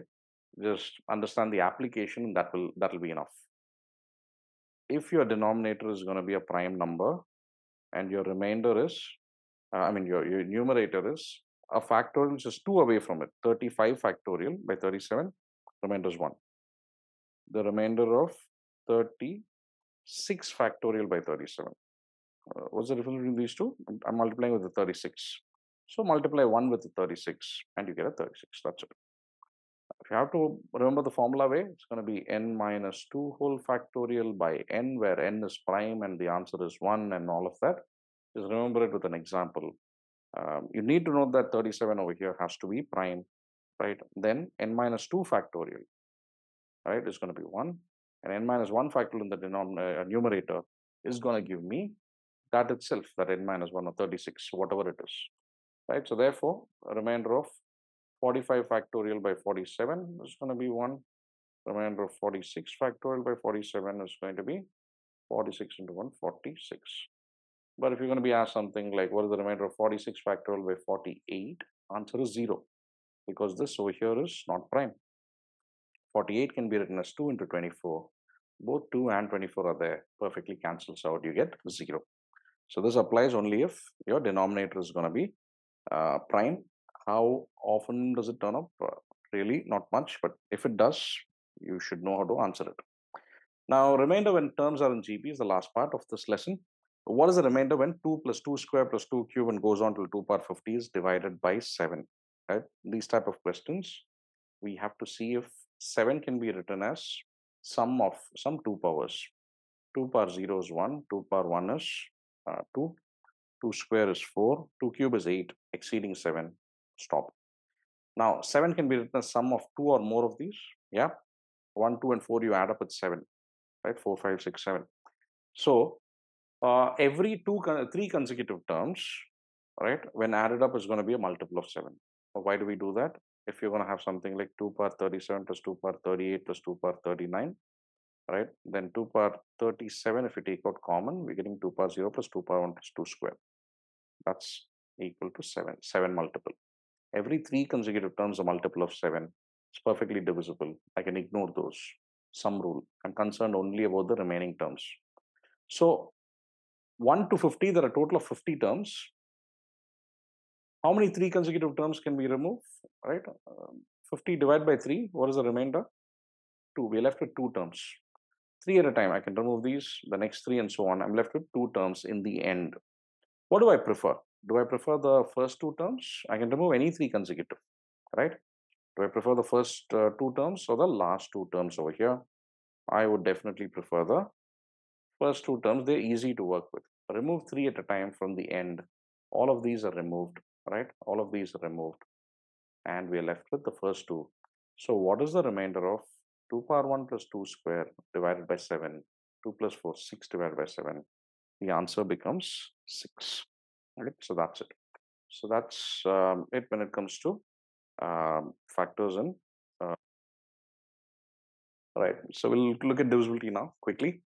Concept 1 is divisibility by 2 power n or 5 power n, right? So it's a standard thing where we just need to find out the uh, last n digits and check if it's divisible by 2 power n, right? If you want to take up an example, what's the remainder of 4759 when divided by 25? 25 is nothing but 5 square, so 2. I'm concerned only about the last 2 digits. What's the remainder of 59 by 25? And that's going to be 9. 9 becomes the answer here. What if I'm required to find for 8 over here? 8 over here, I'm concerned only about the last 3 digits, right? Because 2 cube over here, 2 cube, the power is 3, last 3 digits, ignore 4. So it's remainder of 759 by 8. 8 nines are 72, left with 39 and 7 is what we get. 7 becomes the answer here. Okay, so moving to the next concept, right? Divisibility by 10, right? So this is the simplest, or a 10 or a 10 power n, right? It's simply the last n digits, right, of that number. So if you want to take up some big number like 354 954 divided by 1000, three zeros, right? 10 power and 10 cube. Then it's simply the last three digits, 954. That's it. You don't need to divide by 1000 and see, because 954 is going to be less than 1000. Number of zeros, that many digits you place, and that's divisibility by 10 power n over here. Okay. So moving to divisibility by 3 and 9, or 3 or 9, right? So we know we need to look for the sum of digits, right? Sum of digits. The proof I'm not going to get into right now. We've seen that in the lesson, right? So just refer to the lesson if you want to understand why. We just need to work with the sum of digits over here, and that's it, right? So if you want to find the remainder of 3, 4, 5, 6, 7 divided by 9, what is that going to be? 3 plus 4 plus 5 plus 6 plus 7. We can just add up the digits. Um, that's going to be 12, 18, and 7, 25 by 9. And comes to, once again, add up the digits. 2 plus 5, 7. Right? Don't divide and see. You can keep adding the digits to get it. Now, can you do it directly from something like this? Yeah. Wherever it adds up to 9, ignore it. 4 and 5, 3 and 6 are 9. You're left with 7. 7 becomes the remainder here. The same when you divide by 3 as well. Right? Once again, any multiple of 3? Yeah. Any multiple of 3 when you add up? Yes. 7 by 3. Remainder is 1. 1 becomes the answer. Right? 3 and 9, just the revision, going through quick with this. I'll just refer to the lesson to understand detail. Yeah. Divisibility by 11, right? To check for divisibility by 11, you just need to go with the plus minus types, right? So if you have 3, 4, 5, 6, 7 divided by 11, plus for the rightmost end, then minus, then plus, and then minus and plus. 7 minus 6 is 1. This is also 1. 1 plus 1 plus 3, that comes to 5. 5 becomes the remainder here. Okay. Now, at this stage, you could get some questions around this, right? Not using 11, but something like 101, right? Or 99. How do you do it? So what is the remainder of, let's say, 414141414141, right? How many 4 1s over here? 5 4 1s and a 4, right? That's a 11-digit number divided by 99, right? Divided by 99. What is the remainder going to be, right? So we need to understand that this number, now 99 is what? It's close to 10 square, right? 10 square. So this number over here can be written as, the number can be written as 14 into 100 power 0.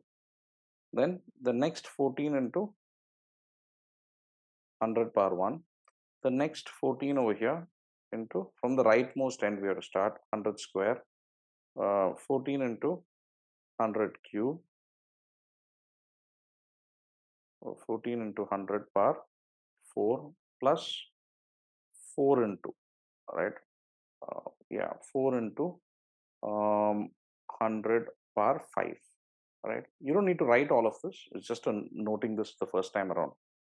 The proof which we used for divisibility by 9 or 11, the same we have to use for 99 or 101, with 100 over here, right? Instead of 10. Now, when it's going to be 99, what is 100 power n by 99, right? The remainder is going to be base by this, that comes to 1. 100 by 99 remainder is 1. 1 power n is 1. So everywhere we're going to be getting, all these are going to get cancelled, and we're going to get 1 everywhere. So this is nothing but, the remainder of 4 into 1 plus 14 into 1 plus 14 plus 14 plus 14 and plus 14. Everywhere, these 100 power n divided by 99 remainder is 1. 1 into 14 everywhere. And we get this. Now, what is the sum of all of this? 14 into 5 plus 4. That's 74 by 99, which is 74 itself. Now, how do we do this very quickly going forward? When your divisor is going to be 99, remember, 2 digits at a time, you can take up and add them up. That's it. Sum of 2 digits at a time from the rightmost end. 14 plus 14 plus 14 plus 14 plus 14, 70, 74. 74 by 99, answer is 74. Don't need to do all of this. Now, likewise, a bonus one. What if it's divided by 101? Starting with 4, 14, 14, 14, 14, 14, right? With 101, it's one more. Look at this. What is the remainder when 100 power n is divided by 101? 100 by 101, negative remainder is going to be minus 1 power n divided by 101, right? So minus 1 over there. So if it's going to be minus 1, something like 11 divisibility. So 100 power 0 by, if this would have been 101, right, it's going to be 1 itself. 100 power odd number, odd n, it's going to remain minus 1. If it's even, it's going to be plus 1. Odd is minus 1. So it's going to alternate plus, minus, but 2 digits at a time. 2 digits at a time plus, 2 digits at a time minus, 2 digits at a time plus and minus. Plus 14 minus 14, they're all going to get cancelled. Plus 14 minus 4 comes to 10. 10 becomes the answer over here, right? So likewise, you could extend it to 999 or 1001 and so on. But 1001 is what is used over here for divisibility by 7 and 13, right? So if you take a number, which what has been used in the lesson, 3594, right? 248 is divided by 7, right? What is the remainder when it's divided by 7 over here? 7 or 13, this is the thing, right? Given that 7 into 11 into 13 is 1001. 1001. 101 you took 2 digits at a time plus minus.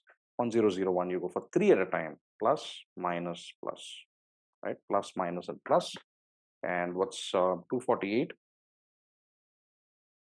minus 594 plus 3? 248 plus 3 is 251. And you subtract, you're going to get a minus 343. And is that divisible by 7? Perfectly, right? So you get 0 is the answer over here. For 13, you can try it out, right? I've seen this in the lesson. Okay, moving to the next concept. You don't want to spend too much time on this, right? 7 or 13 don't turn up too often. Okay, now divisibility by other composites. What are the other composites we could have? Anything, mixture of primes, right? So if you need to check if 3000 is going to be divisible by 36, right? Is it divisible by 36?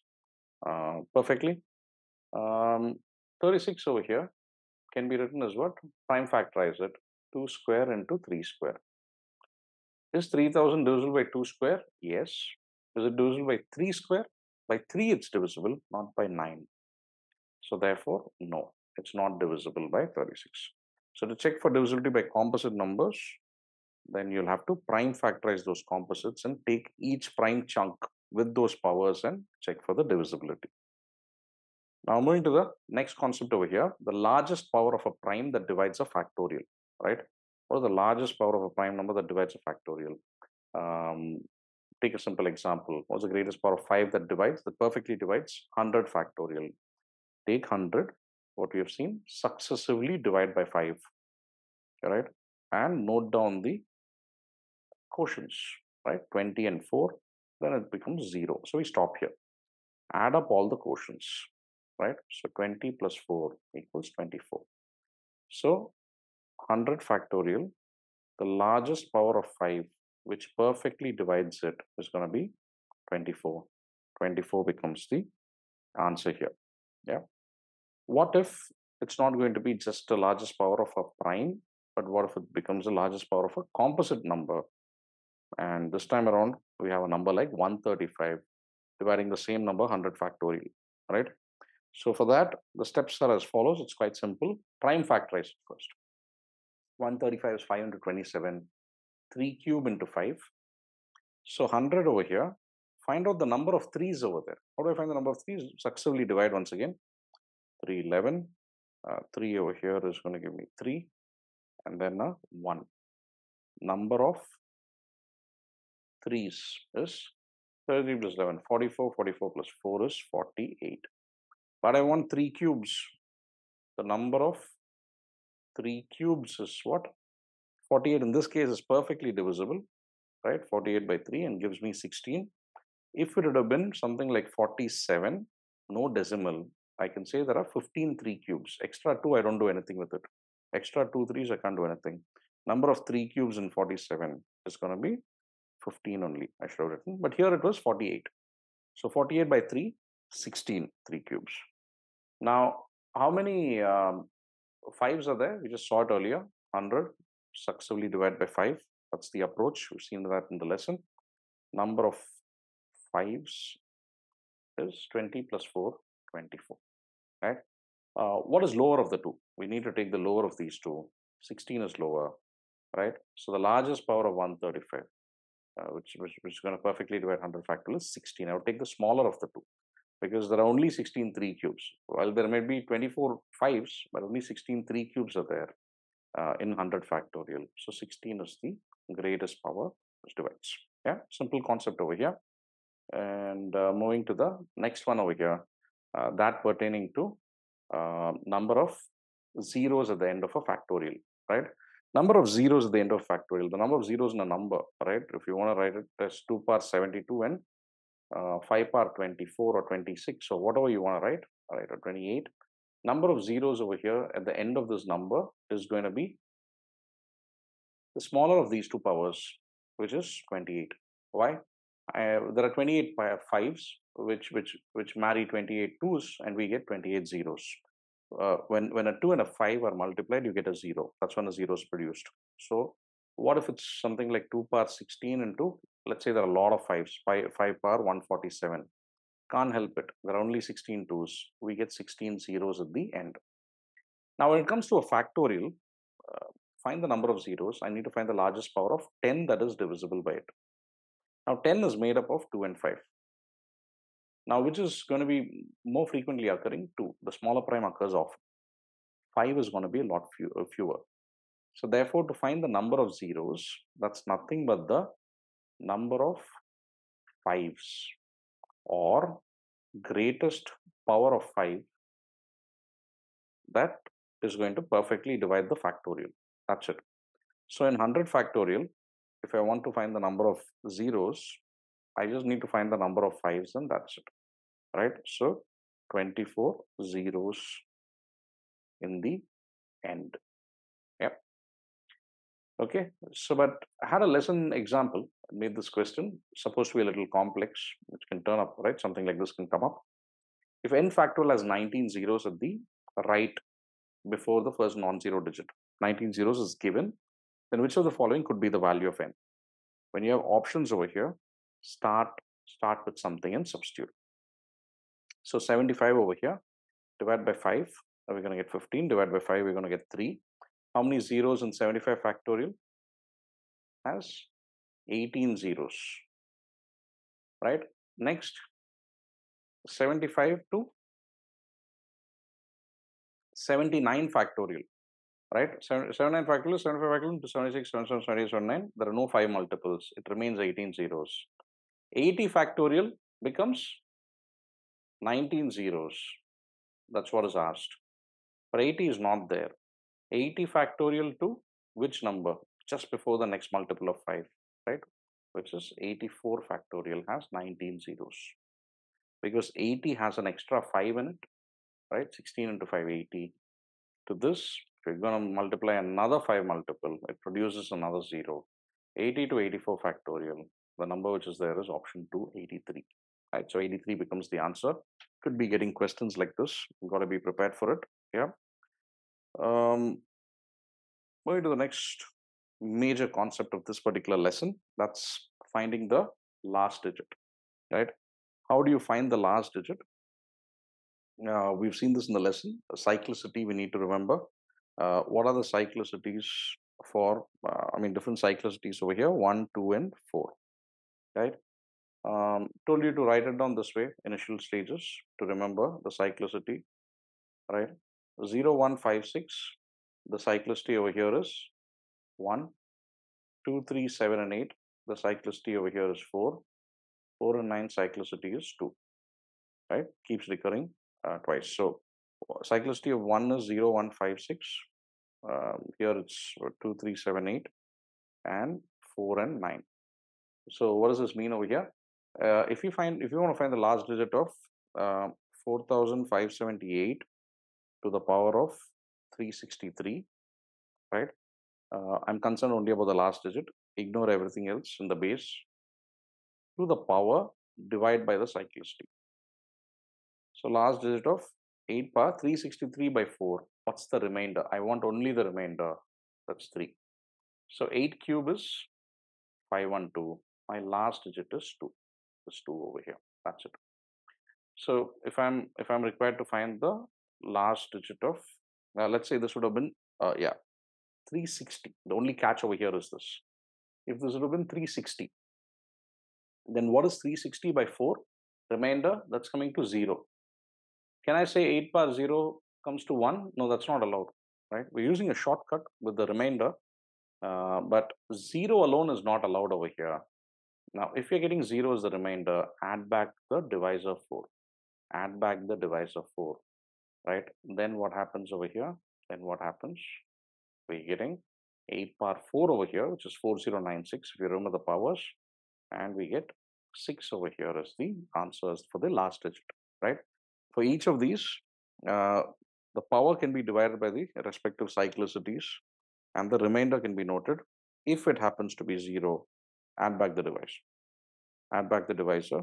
Non-zero remainder has to be there, right? Yeah, for the rest of it in the base, it's just the last digit. Just one quick example was actually the lesson example as well. 36 power 83. Cyclicity for 6 is 1, so 6 itself. 7 power 59. Cyclicity of 7 is going to be 4. So 7 to the power of 459 by 4. 459 by 4 is going to give us what? 459 by 4. Yeah, so 3, right? And then a plus 8 over here. I'm looking at only the last digit. 364 divided by 4. Remainder is 0, but plus a 4, right? And 4 cyclicity is 2. So 4 to the power of 84 by 2, remainder is 0, plus a 2, right? I'm skipping a lot of steps. The lesson we have done it in detail, right? Remember cyclicity, if you know that, yeah, and then you start dividing them directly. You start noting it down. 7 cube over here is 343. I'm concerned only about the last digit. So 6 into 343, which is 3. Only the last digit I'm concerned about and nothing else, right? Nothing else. Plus 8 power 4 is 4096. So 6. 4 square is 16. 6, right? And yeah, I want the last digit of 6 into 3, 18 was 8 plus 6, 6 are 36. So 6, 8 plus 6 over here is going to give us 14. So 4 over here is the last digit. That's it. So this question is clear. You're able to apply the cyclicity properly, divide and notice all these. Then yeah, right. Can pause at this and also see as to why we're getting the 0 and adding back the divisor. The concept should be clear with this. Okay. And going to the next one. Last two digits where last digit is 1, 3, 7 or 9. The last two digits of a number where you have something like 371 to the power of 468. Right, the last two digits is going to be, if it's going to be ending with 1, write down a 1, then the tens place into units place over here, the tens of the base into units of the power. 7 into 8 is 56, 6, right? 5 carry up, doesn't matter, write 6 there and we are done. So the last two digits of 371 to the power of 468 is 61, right? We've had a CAT question before asking us to find the last two digits of 2000, I think something around 2007 to the power of, I'm not able to exactly recollect the question, but yeah, I'm trying to get that. Yeah. So that particular cat here, right? So I think it was something around 7 to the power of 2008, which is what was asked, right? Where this digit is not a multiple of, it's not ending with 1. So what do we do? What power of 7 is going to end with 1? It's going to be 7 power 4, which is 2401. So to find the last two digits of this, I have to write it as 7 power 4. Whole power what? the power to the divided by 4. 2008 divided by 4 comes to 502. And that's it. Follow the same process. 2401 to the power of 502. The last two digits over here is going to be 1, of course, comes from here. Then tens of the base, 0 into this. 0 into 2, 0 into anything is 0. So 01 becomes the answer, right? So this was the CAT 2008 question, right? Can turn up last two digits. When it's not 1, 3, 7 or 9, some power of it. 9 square is 81. 7 power 4 is 2401. 3 power 4 is 81, right? You have to use those to bring it to 1, apply it, apply the concept pertaining to 1, right? Tens of the base into units of the power, that gives me the tens digit. 1 remains 1, yeah? And then you simplify further, okay? Next, what if my last two digits are going to be, last digit is going to be 0. I'm asked to find the last two digits. That's simple. 70 to the power of 468, last two digits are going to be 2 zeros, right? That's straightforward. Last two digits, when my last digit is going to be a 5, it's a simple part, right? So if it's going to be 45 to the power of 377 or something like that, whatever it is, it's quite simple. It's either going to be 25 or 75. When is it 75, right? When tens of base and units of power both are going to be odd. 25 if one or more are even, right? So that means 45 to the power of 377, 4 and 7, one of them is even. So this is going to end with 25.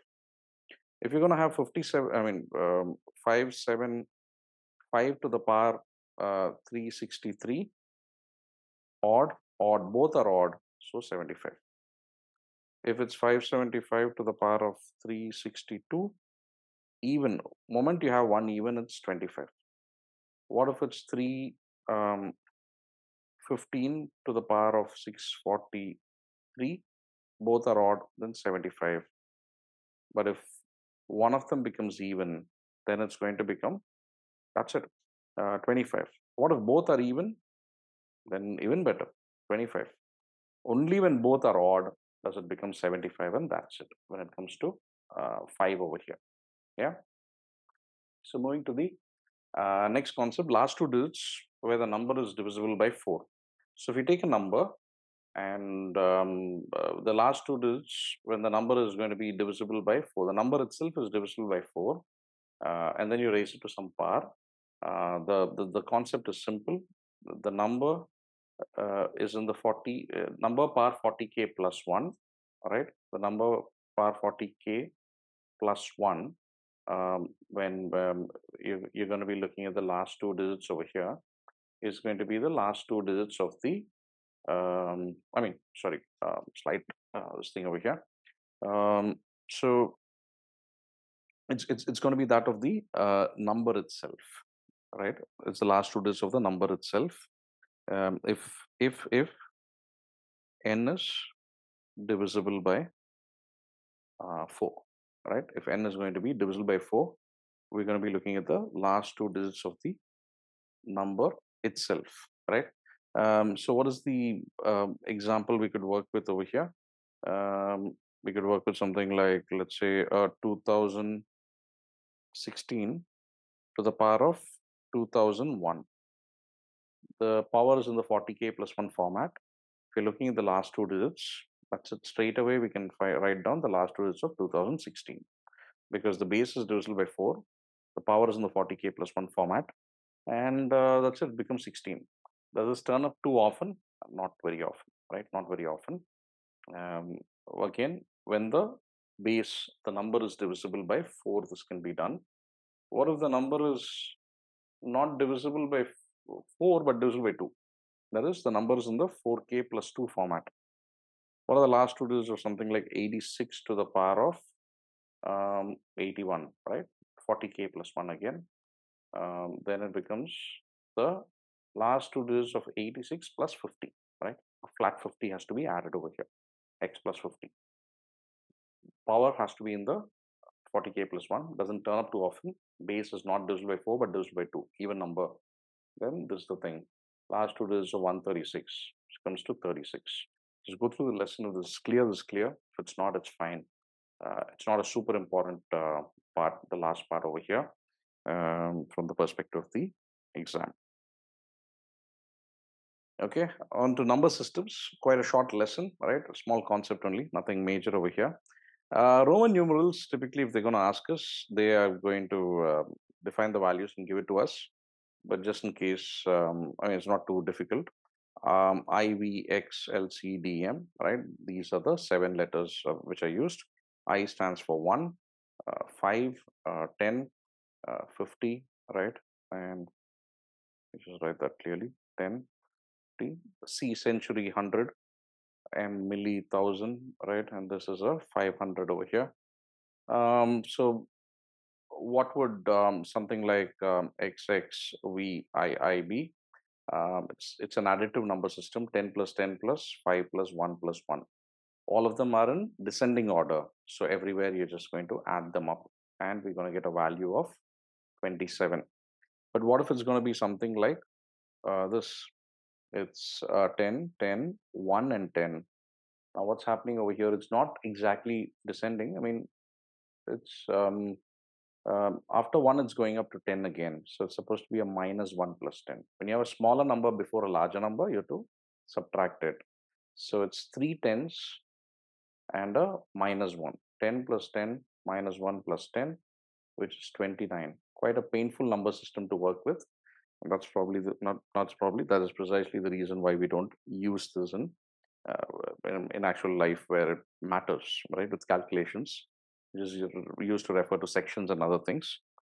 Now, if you know this well, practice this well, and there is a question around this in LR or somewhere, or like even in Quant, you'll be able to quickly write down. 678 has to be written that way. LCDM, D has a value of 500. That's done. If you're converted to Roman numerals, and then you need 100 more. 500 plus 100 is 600. So that's from a C, right? DC, 600 done, 78. 78, L is 50 over here, right? L is a 50 and 28 is left. 28 can be 20, 2 x's, and then 8 we know, right? And that's it. That's what it is when it comes to 678. You don't need to necessarily remember this. If you're able to practice, you have enough time, then do it. Otherwise, it's just an area you can skip, right? If it all is Roman numerals, they're going to define it typically in the exam. Now, if you have to convert convert from some other base to our base, right? Um, some other base to base 10, right? So how do we go about doing this? We have seen this in the lesson, right? Just use an example from there itself, right? So if we have 153 to the base 8, okay, and we have to add 136 to the base 14 to get some number in our base, which is 10, right? How do we do that? We just need to expand and write it, right? So the number systems over here, I'm not getting into the basics of it, right? Assuming that you know it, and we're just revising. 153 to the base 8 is nothing but 1 into 8 square plus 5 into 8 power 1 plus 3 into 8 power 0 over here, which is 64 plus 40, which is 104 plus 3, which comes to 107. 136 to the base 14 is 1 into 14 square, which is 196, right? Plus 3 into 14, which is 42, plus 6, right? 6 into 14 power 0, which is 6 itself. Now, 48 plus 96 is going to come to 244. And these two, if I add up, I'm going to get 351. How do I convert it to base 10? I'm already in base 10. I can add or subtract or apply the powers only in our base, which is base 10. That is all you and I know, and that is all you and I need to do. The moment you expand, you're automatically converted to base 10. You just need to multiply and add up, and you get the value in the base 10 format, and that's about it, right? So could there also be decimals over here? Could there also be decimals over here? Yes, other bases can also have decimals. What if you had a number like 101.11 in the base 2 number system, right? What happens over here? Once again, the same thing, 1 into 2 square, positional value, right? Immediate left of decimal is 2 power 0, 2 power 1, 2 square. To the right of the decimal is going to be 2 power minus 1 and 2 power minus 2. That's it. 1 into 2 square plus 0 into 2 power 1. I don't need to write it. 1 into 2 power 0 plus 1 into 2 power minus 1 plus 1 into 2 power minus 2. This is going to give us 4 plus 2 plus, plus 1, 1 into 1 plus 1 into 0.5 plus 1 into 0.25.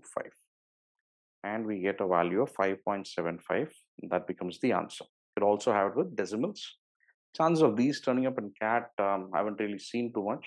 I haven't really seen anything with respect to decimals, so don't know. But it could, right? Got to be ready with it. Okay. What if I have to convert some number from base 10 to some other base, right? Base 10 to some other base, we need to successively divide by that particular base and write down the remainders from bottom to top. That's the concept, right? So let's say we have the number 523, which in base 10 equals what in the base 8 number system. Take the number, successively divide by 8 and note down the remainders over here. So 8 into 7 is 56. No, 8 6 are 48, and then 43 by 5 by 8 gives me 5 8s are 40, and 3 remainder here. Divide by an 8, and you get 8 8s are 64 and a 1. And divide by an 8, you're going to get a 1 here and a 0 remainder. Divide by an 8, and you get 0 and 1. So bottom to top over here, 1 0 1 3. Bottom to top, not top to bottom. That becomes the value over here in the base 8 number system. These two are equal. That's it. Simple concept over here. Convert from some other base to our base, expand it. If it's from our base, you want to move to some other base, then you have to successfully divide that number by that base and write the remainders from bottom to top. Okay. What if we have something like a linked base, right? Linked base hardly turns up and if it does, you're going to be able to quickly answer. 156 to the base 8 is going to be what to the base 2? What to the base 2? You need to understand that 8 is 2 cube. What is a 1-digit number here is going to be 3 digits over here, 3 digits over here, and 3 digits over here, right? You're going to get 3-digit numbers. So you can, if you want to quickly write down, right, base 2 number system, what are you going to get? 0 is going to be 0, right? 1, 0, 0, 1 is nothing but 1. 0, 1, 0, right, is 2. 0, 1, 1 is going to be 3. 1 into 2 plus 1 into 1, right? So if you're able to quickly note those down, you might be able to quickly answer this, right? 1 1 0 and 1 1 1 is going to be 7. If you want to convert these, that's it. Pluck from 5 is 101. Put it over here. 6 is what we start with. Right, most 6 1 1 0. Put that here, and then 5 over here is going to be 101. So 101 and 1 over here is 001. That's it. The number is, ignore the zeros on the leftmost. 1101 110 to the base 2 over here is what is 156 to the base 8. Only when it's linked up can you do. Now, if you're given something like this and you have to reconvert to find that, then you take 3 at a time. 3 at a time, and we have 3 digits in the base 8 number system. 110, right? 2 square, 2 power 1, 2 power 0. 1 into 2 square, 4. 1 into 2 power 1 is 2. 4 plus 2 is 6. In this case, 2 square and 2 power 0. 4 plus 1, 5.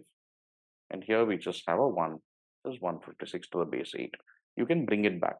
So from a larger base to a smaller base, this is going to increase. Smaller base to larger base, this is going to reduce. And this is the way you can go about it. But again, it's a concept, but if it applies, I mean, if it turns up that way, well and good. Very rarely does it turn up this way. All right. So that we need to remember. Okay. Now, what about adding and multiplying in different bases? Right. Simple steps I've given. What are they? Product of 223 and 43. Right. In some base, number system is going to give us 12031.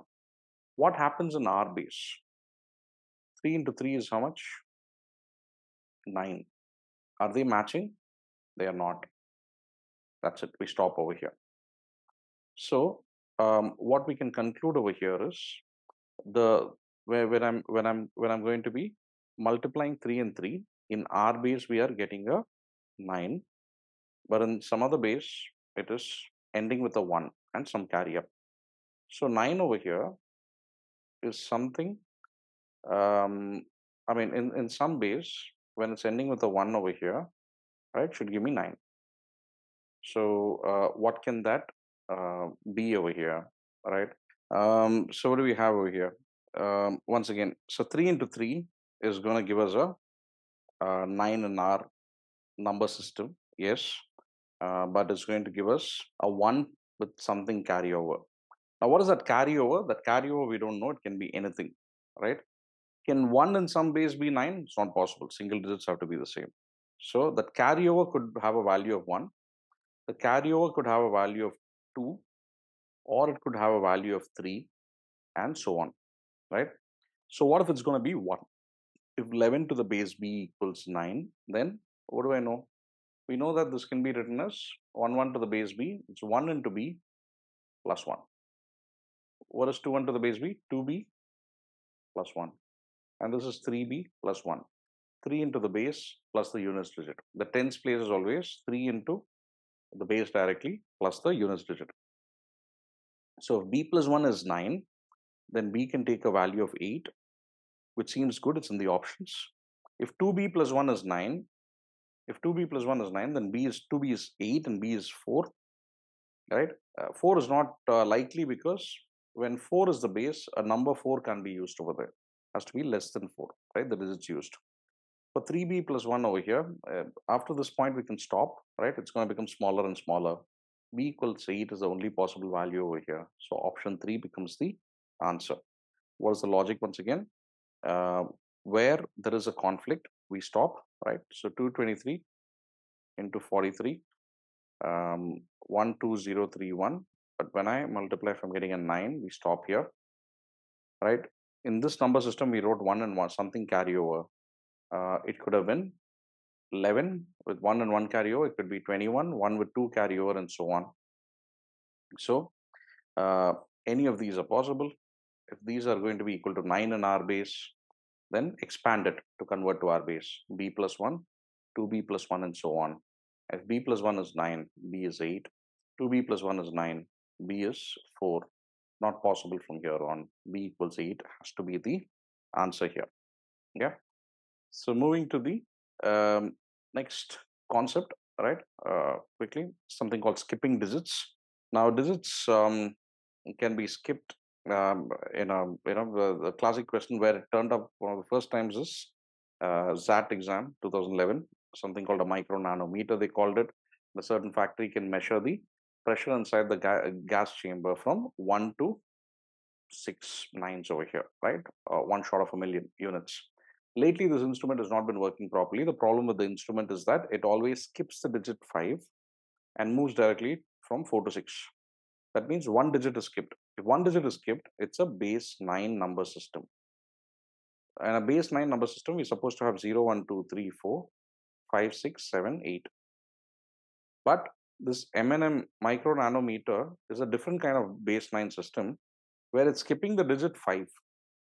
So it has 0, 1, 2, 3, 4. Till 4 it's the same. Then it's skipping 5 and going to 6, 7, 8, 9. Base 9 with different symbols. So what is the actual pressure inside the gas chamber when the micro nanometer displays 3016? You're supposed to do it this way and then convert from 3016 of the micro nanometer to watt of the base 9. Where it's 3, you put 3 itself. Where it's 0, you put 0 itself. Where it is 1, you put 1 itself. Where it is 6, you're supposed to put 5, right? Because a different symbol, instead of the known symbols for base 9, 0 to 8 are used. It's 0 to 4, and then instead of 5, you're using 6. So reconverted, instead of 6, you come bring it back to 5. Now this is in the base 9 number system, which we know. Now, how do you bring this? Now, what is the actual pressure? We have to convert it to base 10. Just expand 3 into 9 cube, right? That's how you expand. Plus 0 into 9 square, plus 1 into 9, plus 5 into 9 power 0. 3 into 9 cube is 3 into 729, which is 2187, plus 0 plus 9 plus 5, which comes to 14. And we get an answer of 2201 over here. Option 1 becomes the answer. Yeah. So on to the last bit over here of this particular lesson, that pertaining to special types bases 2 and 3, right? What are these special types? Two examples we've used. Ashi is given 158 and 1 rupee denominations. He's been asked to allocate them into a number of bags such that any amount required between rupees 1 and rupees 158 can be given by handing out a certain number of bags without opening them, by handing over. So you have to split 158 the way in such a way that any two numbers or two or more numbers you can add up to get any integer less than it. So we need to split it up as 2 power 0, 2 power 1. That's the condition, right? If you're going to break it down this way, then any number less than 2 power 4 minus 1 can be formed using these. One or more of the, two or more of these, one or more of these. We have seen this, right, in the lesson. So what is the largest power of 158? Largest power of 2, which is less than 158. We have 2 power 7. To bring it up to 2 power 7, we need till 2 power 6. Sum of this is going to be 2 power 7 minus 1, right? Sum of all the powers of 2 from 0 to n is 2 power n plus 1 minus 1, right? So that's 127. The last remaining bag over here is going to be 158 minus 127. We have a 31. So we have 1, 2, 3, 4, 5, 6, 7, and 8, right? None of these 8 bags are enough over here, right? So the minimum over here, it's a special type where we need to form, if you want to get from all possible integers by adding one or more of these, right? And what should those one or more be? They should be all 2 powers over here, 2 powers, and the remaining over here you put into the last one, and you'll be able to form any number between 1 and 158 using a combination of these, right? So that's the concept. Okay, moving to the last part over here, the last example. So that's where we use base 3. Now, base 3 over here, the concept of 3 is going to be included where 3 results are possible. Either you use a bag or not use a bag. That was base 2. Where you use one positively, you do not use it, or you use something negatively. 3 ways in which you can use it, and that's in a pan balance. So this is the example over here. Ram has a pan balance with which he should be able to measure all possible integral values in kilogram between 1 and 100. If he has a total of n weights, each measuring an integral value in kg. Now in a pan balance, you can use these weights on either side over here, right? So either side you can be using it on the left hand side or the right hand side. So how do you so what are the weights required? Here you need 3 powers because you can use it on the left hand side or the right hand side or not use it at all. 3 ways in which you can use it. So 3 power 0 is the first weight, 3 power 1 is the next, 3 square is the next, 3 cube is 27, 3 power 4, is there anything over there? No. So we can stop it over there, and the residual we can just you can just if he has a total of n weights, it's going to be this and whatever was left over here, right? So that's now going to add up to total of 5 weights over here, right? So therefore 5 becomes the answer for this last question. Yeah, so on to the okay. So when it comes to surds and indices, the surds, standalone questions in the form of surds are hardly there. But simplification of surds does happen a lot, right? Quadratic equations, or quadratic or algebra, or like, somewhere around even some geometry questions will have that. A lot of them involves conjugate and getting rid of the surd in the denominator, right? How do we get rid of the surd in the denominator?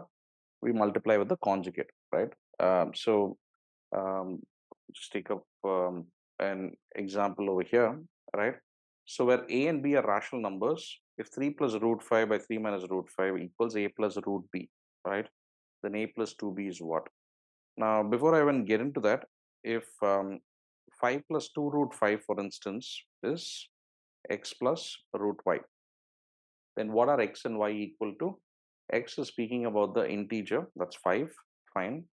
But am I having root y? It's 2 root y. So take the 2 inside. So this can be written as if the 2 goes inside, it's going to become root of 2 square into 5. I think that all of you should know. When it goes inside the square root, we have to square it. 4 into 5 is 20, 5 plus root 20. Now I can say x and y are x is 5, x equals 5, and y equals 20. That's it, right? So given this, what's given here over here is a and b are rational numbers, and this is equal to a plus root b. I need to get rid of the surd in the denominator, so I multiply and divide by the conjugate. 3 minus root 5. This conjugate is 3 plus root 5. Right? What's the logic behind the conjugate? Um, I get the denominator the a square minus b square form. A minus b into a plus b, right? And what do we have here?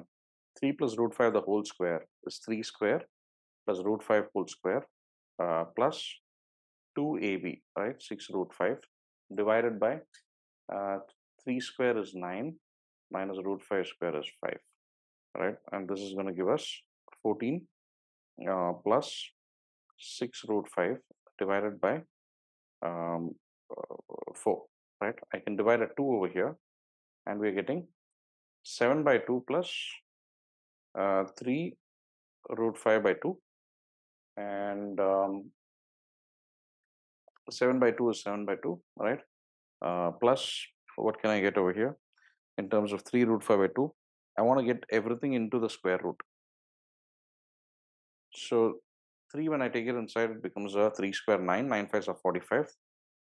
2, when I take it inside, it becomes a 4, 45 by 4. So A is 7 by 2, B is 45 by 4. So 7 by 2 plus 2 times 45 by 4 is what is asked. So there's nothing but 7 plus 7 by 2 plus 45 by 2. LCM is 2. 7 plus 45 is 52. 52 by 2 comes to 26. 26 becomes the answer for this question. Conjugate is what we work with. Two concepts over here. If it's given the root B form, we need to understand that whatever's outside the constants, take them inside, right? Take them inside the square root. Okay. Going to the next one. Next one pertains to comparison of surds, right? I want to go through the surds part quickly. A is 2 plus root 8, B is 4 plus root 3, C is 5 minus root 2. Now, how do you arrange A, B, and C in descending order? We've seen that in the lessons. But quickly, if you have to write this down, root 8 is nothing but it's less than 3, right? Root 9 is 3, root 4 is 2, root 8 is 2 point something. 2 plus 2 point something is 4 point something. B is what? 4 plus root 4 is 2, root 1 is 1. So this is 1 point something. It's between root 1 and root 4. So this is 5 point something. This is 5 minus 1.4 or something like that. And that comes to 3 point something, right? 3 point something. What's it in descending order? Largest first, and then next largest is A, and then C, right? Write on what point something, and you can close it out, right? Now there could also be, if you want to compare between two of them, let's take two of them, 4 plus root 3 and um, 5 minus root 2, right? Which is greater. Just square both sides, right? And see what you're getting. 4 square is 16 plus 3, 19 plus 2 fours are 8 root 3. And here you get 25 plus 2, that's coming to 27 minus 27 minus 10 root 2, right? Subtract 19 on both sides. We are left with an 8 root 3, and here we are left with an 8 minus 10 root 2, right? You can divide 2 on both sides. You have a 4 root 3, and when you divide a 2 over here, we're going to have a um, 4 minus 5 root 2, right? And now whole square them. You can, how many more times you can whole square them and keep comparing this way, right? And what do we get over here? 16 threes are 48, and in this case it's going to be 16 plus 5 root 2 whole square. That's like 16 plus um, 50. That's coming to 66 minus 2 into 4 into 5. That comes to 40 root 2, right? Now, which is greater over here? Again, 66 minus 40 is 26, but something, it's 40 root 2, it's something even bigger, right? Now, if you go down this path, it might be a little more, a little time consuming, right? So what is the treatment? What is happening over here? To check between B and C, I'm just, whatever operations I can apply, I can do, right? On both sides. Square both, remove 19 from both sides, divide by 2 on both sides, and so on, till we reach the point where we are abundantly clear, right, as to which one is the greatest.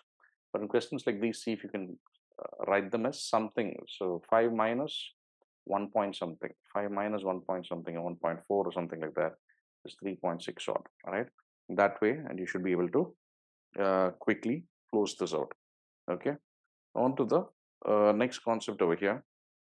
It's a very brief one. Square root of surds doesn't turn up too often, but how do you do it, right? So 9 plus 4 root 5, uh, keep a 2 outside, take the 2 inside, and you get 2 into 5, 10. That's it. Sorry, 4 into 5, right, which comes to 20. Because one of the 2's I have to send inside, the other 2 I keep it over here, because I'm trying to write it in the a plus b whole square format, a square plus b square plus 2ab. Now 4 5s are 20. 9 over here can be written as root 4 whole square plus root 5 whole square plus 2 into root 4 into root 5. That's it. We get a root 4 plus root 5, the whole square, and that is 9 plus 4 root 5. Right? So 9 plus 4 root 5 is this. If I want to find the square root of this, I have to find the square root of this, which comes to root 4 plus root 5, or 2 plus root 5. Right? Root 4 is nothing but 2 over here. But given that we have applied the square root, we need to remember that we have to go for plus or minus of this. It can be plus or minus of this, and that we need to make note of. Okay, so that's about it when it comes to surge, right? So now we look at indices. Now when it comes to indices, the basic rules, right? Basic rules are, if a power x is equal to 1, then you know x over here has to be 0, right? Because anything to the power of 0 is 1. That's the only way that's possible, right? So if a power 1, you know, is a, right? Basics over here. 1 power anything over here is going to be 1. I think you know that. Minus 1 to the power of n equals 1 if n is going to be um, even, and minus 1 if n is going to be odd. I think you should know that as well. If you have something like a power m into a to the power of n, then you can add up the powers over here. And if you have a power m divided by a power n, that's a to the power of m minus n. Okay. A power minus n equals, again, I'm not explaining as to why and all, it's just revision over here. A power minus n is 1 by a power n. A power m whole power n, right? Written this way is a power m power n, right? Sorry, a power m n, right? Multiply the two parts. It's going to be a power m to the power of n. That's what it is. Meaning, what's the difference? If it is 5 cube whole square equals 5 to the power of, multiply the brackets, right? 6. It's 5 power 3 power 2. Start from the top. 3 square is 9. It's 5 power 9. Without the brackets, 5 power 9. With the brackets, it's going to be 5 power 6, right? So that's basically the basic rules, right? So when it comes to indices, uh, couple of other things. If you're going to have a power 1 by 5, you can also write it as the fifth root of a, right? Fifth root of a. I think you should be knowing this. And if it's going to be a power 4 by 3, can be written as cube root of a power 4. A power 4 comes here. 1 by 3 becomes the cube root over here. And that's about it, right? The basic rules. Now on to the the more interesting part, which pertains to comparison of indices, right? How do you compare indices and say which is the largest, right? There's a standard type of question which turns up in exams, including the CAT, right? Which of the following has the largest value? Now, all of them seem to have a quite big, right? It's very difficult for me to find. But the powers over here are very, very big, but they're all multiples of some number, which we seem to know, right? Whatever operation I'm doing for one of them, I can do for the rest. So each of these powers, I would like to divide by the HCF of 96, 72, 48, 24. The HCF is 24. Divide by 24 everywhere. What are we getting over here? We're getting 23 power 1, 5 power 2, 3 cube, and 2 power 96 by 24 is 4, right? The powers, I'm raising each of them to the power of 1 by 24, or dividing each of the powers by 24. Now it's easier set of numbers for me to work with. 16, 27, 25, and 23. Question is which has the largest value? 27 is the largest here. Option 2 becomes the answer. So when the power is very big integers, divide them by the HCF of the powers. And then it becomes easy for us to compare. Now, what if it's the other way around? The powers have something in the denominator. Something in the denominator, then each of these I can raise to some power. I can multiply, the powers with something, and that will become the LCM of the denominators, the other way around. There I was dividing, so HCF. Here I'm multiplying, so LCM of the denominators. 8, 12, 16, 24. LCM is what? 24? No, 48. 48 is going to be, I'm raising each of these powers to 48. And what do we get? 1 by 8 into 48 is 6, 2 power 6. Here it's 3 power 4. Here it's 5 cube. Here it's 6 power 2. 36, 81, 125, right? And 64. The largest value, 125, 5 cube. Option 3 becomes the answer over here, right? Okay. So moving to the next one. Right. So moving to the general questions, right? That's about it from a search and indices concept perspective. Questions around that in recent papers.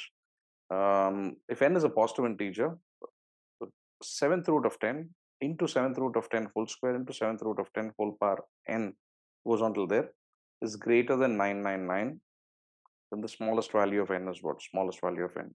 Okay. So first up, I have to write this as 10 power 1 by 7 into 10 power 2 by 7, right? 1 by 7. Just take it over there. 10 square whole power 1 by 7, right? So 10 power 2 by 7, and so on till 10 power n by 7 is greater than 999. So individual, if the bases are the same, the powers can be added up. 1 by 7 plus 2 by 7, so on till n by 7 is greater than what? 999 is greater than equal to. What is the next possible thing, right? Very close to some power of 10. What is that? 10 cube, 1000. Right? Just move to that. 999. What's one more than that? 1000. 10 cube. It can be equal to that, right? So let's see as to what n can take. So the bases are the same and it's more than 1. So you can get rid of them. So 1 by 7 into 1 plus 2 plus 3 goes on till n is going to be greater than equal to 3, right? 7 you can take it there. 21. Sum of any some first n natural numbers adds up to 21. 6, right? 6 or 6, because 6 into 7 by 2, right, comes to 21. So 1, 2, 3, 4, and 5, and 6 over here. N can take the value 6. So therefore, 6 would be the smallest value of n, right? 1 by 7 plus 2 by 7 goes on till 6 by 7, which is going to satisfy this, right? So 6 becomes the answer over here. So how do we go about the powers over here? Greater than 999 to 10 cube, it's very close to 10 cube. You need to remember bases are more than one. You can inequality continues. 1 by 7 you can take common. Sum of the first n natural numbers should be greater than equal to 21. It's 21 when it's first 6. 1 to 6 is adding up to 21. There we stop. 6 is the value n can take. Right? So that's one. Just a couple more cat questions before we end this.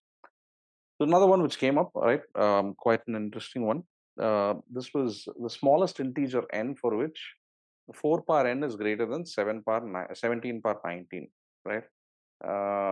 Holds, right, is closest to which one? Now, 4 power n over here, 4 power n is greater than 17 to the power of 19. And it's quite difficult, right, by just observing or looking at this. But what can I do? 17 is close to some power of 4, which is 16, right? 4 is 16 power half. So you can write as 16 power n by 2. This is 4 power n. 4 is 16 power half. So 16 power n by 2 over here. We can write 17 to the power of 19. Now, what about the bases? One is lower, one is higher. One is lower, one is definitely higher. Therefore, if the lower base has to be greater, the power should definitely be much higher than 19. N by 2 should be much higher than 19. That is all I can say with this. N should be definitely greater than 38. Only one option over there, which is 39. That becomes the answer. Exact value, how to find all of that. They don't even want that. They just want you to observe over here with one basic simple thing, that with a smaller base, the number has to be higher. The power should definitely be greater. And that's it. Yeah, so this is one interesting question. The last one before we end the session. This, right? So CAT has been having a tendency to come up with questions with indices, right? Where it seems quite complex, right? Seems quite complex. But how do we go about simplifying something like this? Next step over here when you're writing down should be quite simple. 2 power 19 by 2. Straight up you have to write it, right? 3 power 4, 4 square, right? 3 power 4, 4 square is 2 power 4. 9 power m is 3 power 2m. 8 power n is 2 power 3n, 2 cube whole power n. And you get 3 power n. 16 power m is 2 power 4m. And 64 is 2 power 6, 2 power 6, 2 power 6 by 4, 2 power 3 by 2, right? 64 is 2 power 6. 2 power 6 by 4 is 2 power 3 by 2. Done. Now 2 power 3 by 2, if I take over there, the powers are going to be subtracted. 19 by 2 minus 3 by 2 is going to give me 2 power 16 by 2, which is 8, right? These two, if we take to this side, it's going to become 2 power 8. And we have a 2 power 4, okay, into 2 power 3n, okay, into 3 power 2m plus 4 equals 3 power n into 2 power 4m, right? That's it. The 2's over here, what is going to become the powers over here? 12 plus 3n. For the 2's, 2 power, we are getting left hand side is going to be 3n plus 12. The power should be same on the right hand side, 2 power 4m. So it should be equal to 4m. Okay. And what about the other one? 3 powers is going to be 2m plus 4 should be equal to n. Right? You can rewrite this as 4m minus 3n equals 12. And this is 2m minus n equals minus 4. Okay, we need to find m. We can get rid of the n into 3 and we subtract. Okay, 4m minus 6m is minus 2m. 12 minus of minus 12 is 12 plus 12, 24, and we get m equals minus 12. That's it. Option 4 becomes the answer over here. Painful in terms of linking them up, but once you do that and the corresponding powers are equated for the left and right for the respective prime numbers, then two linear equations over here to solve it. I mean, those who feel that not able to understand, word problems are a little difficult and all of that, these are the questions you can give. You can give a go at, give it a go, and then you should be able to answer them. Might be a little time consuming, but should nevertheless get the answer at least over here.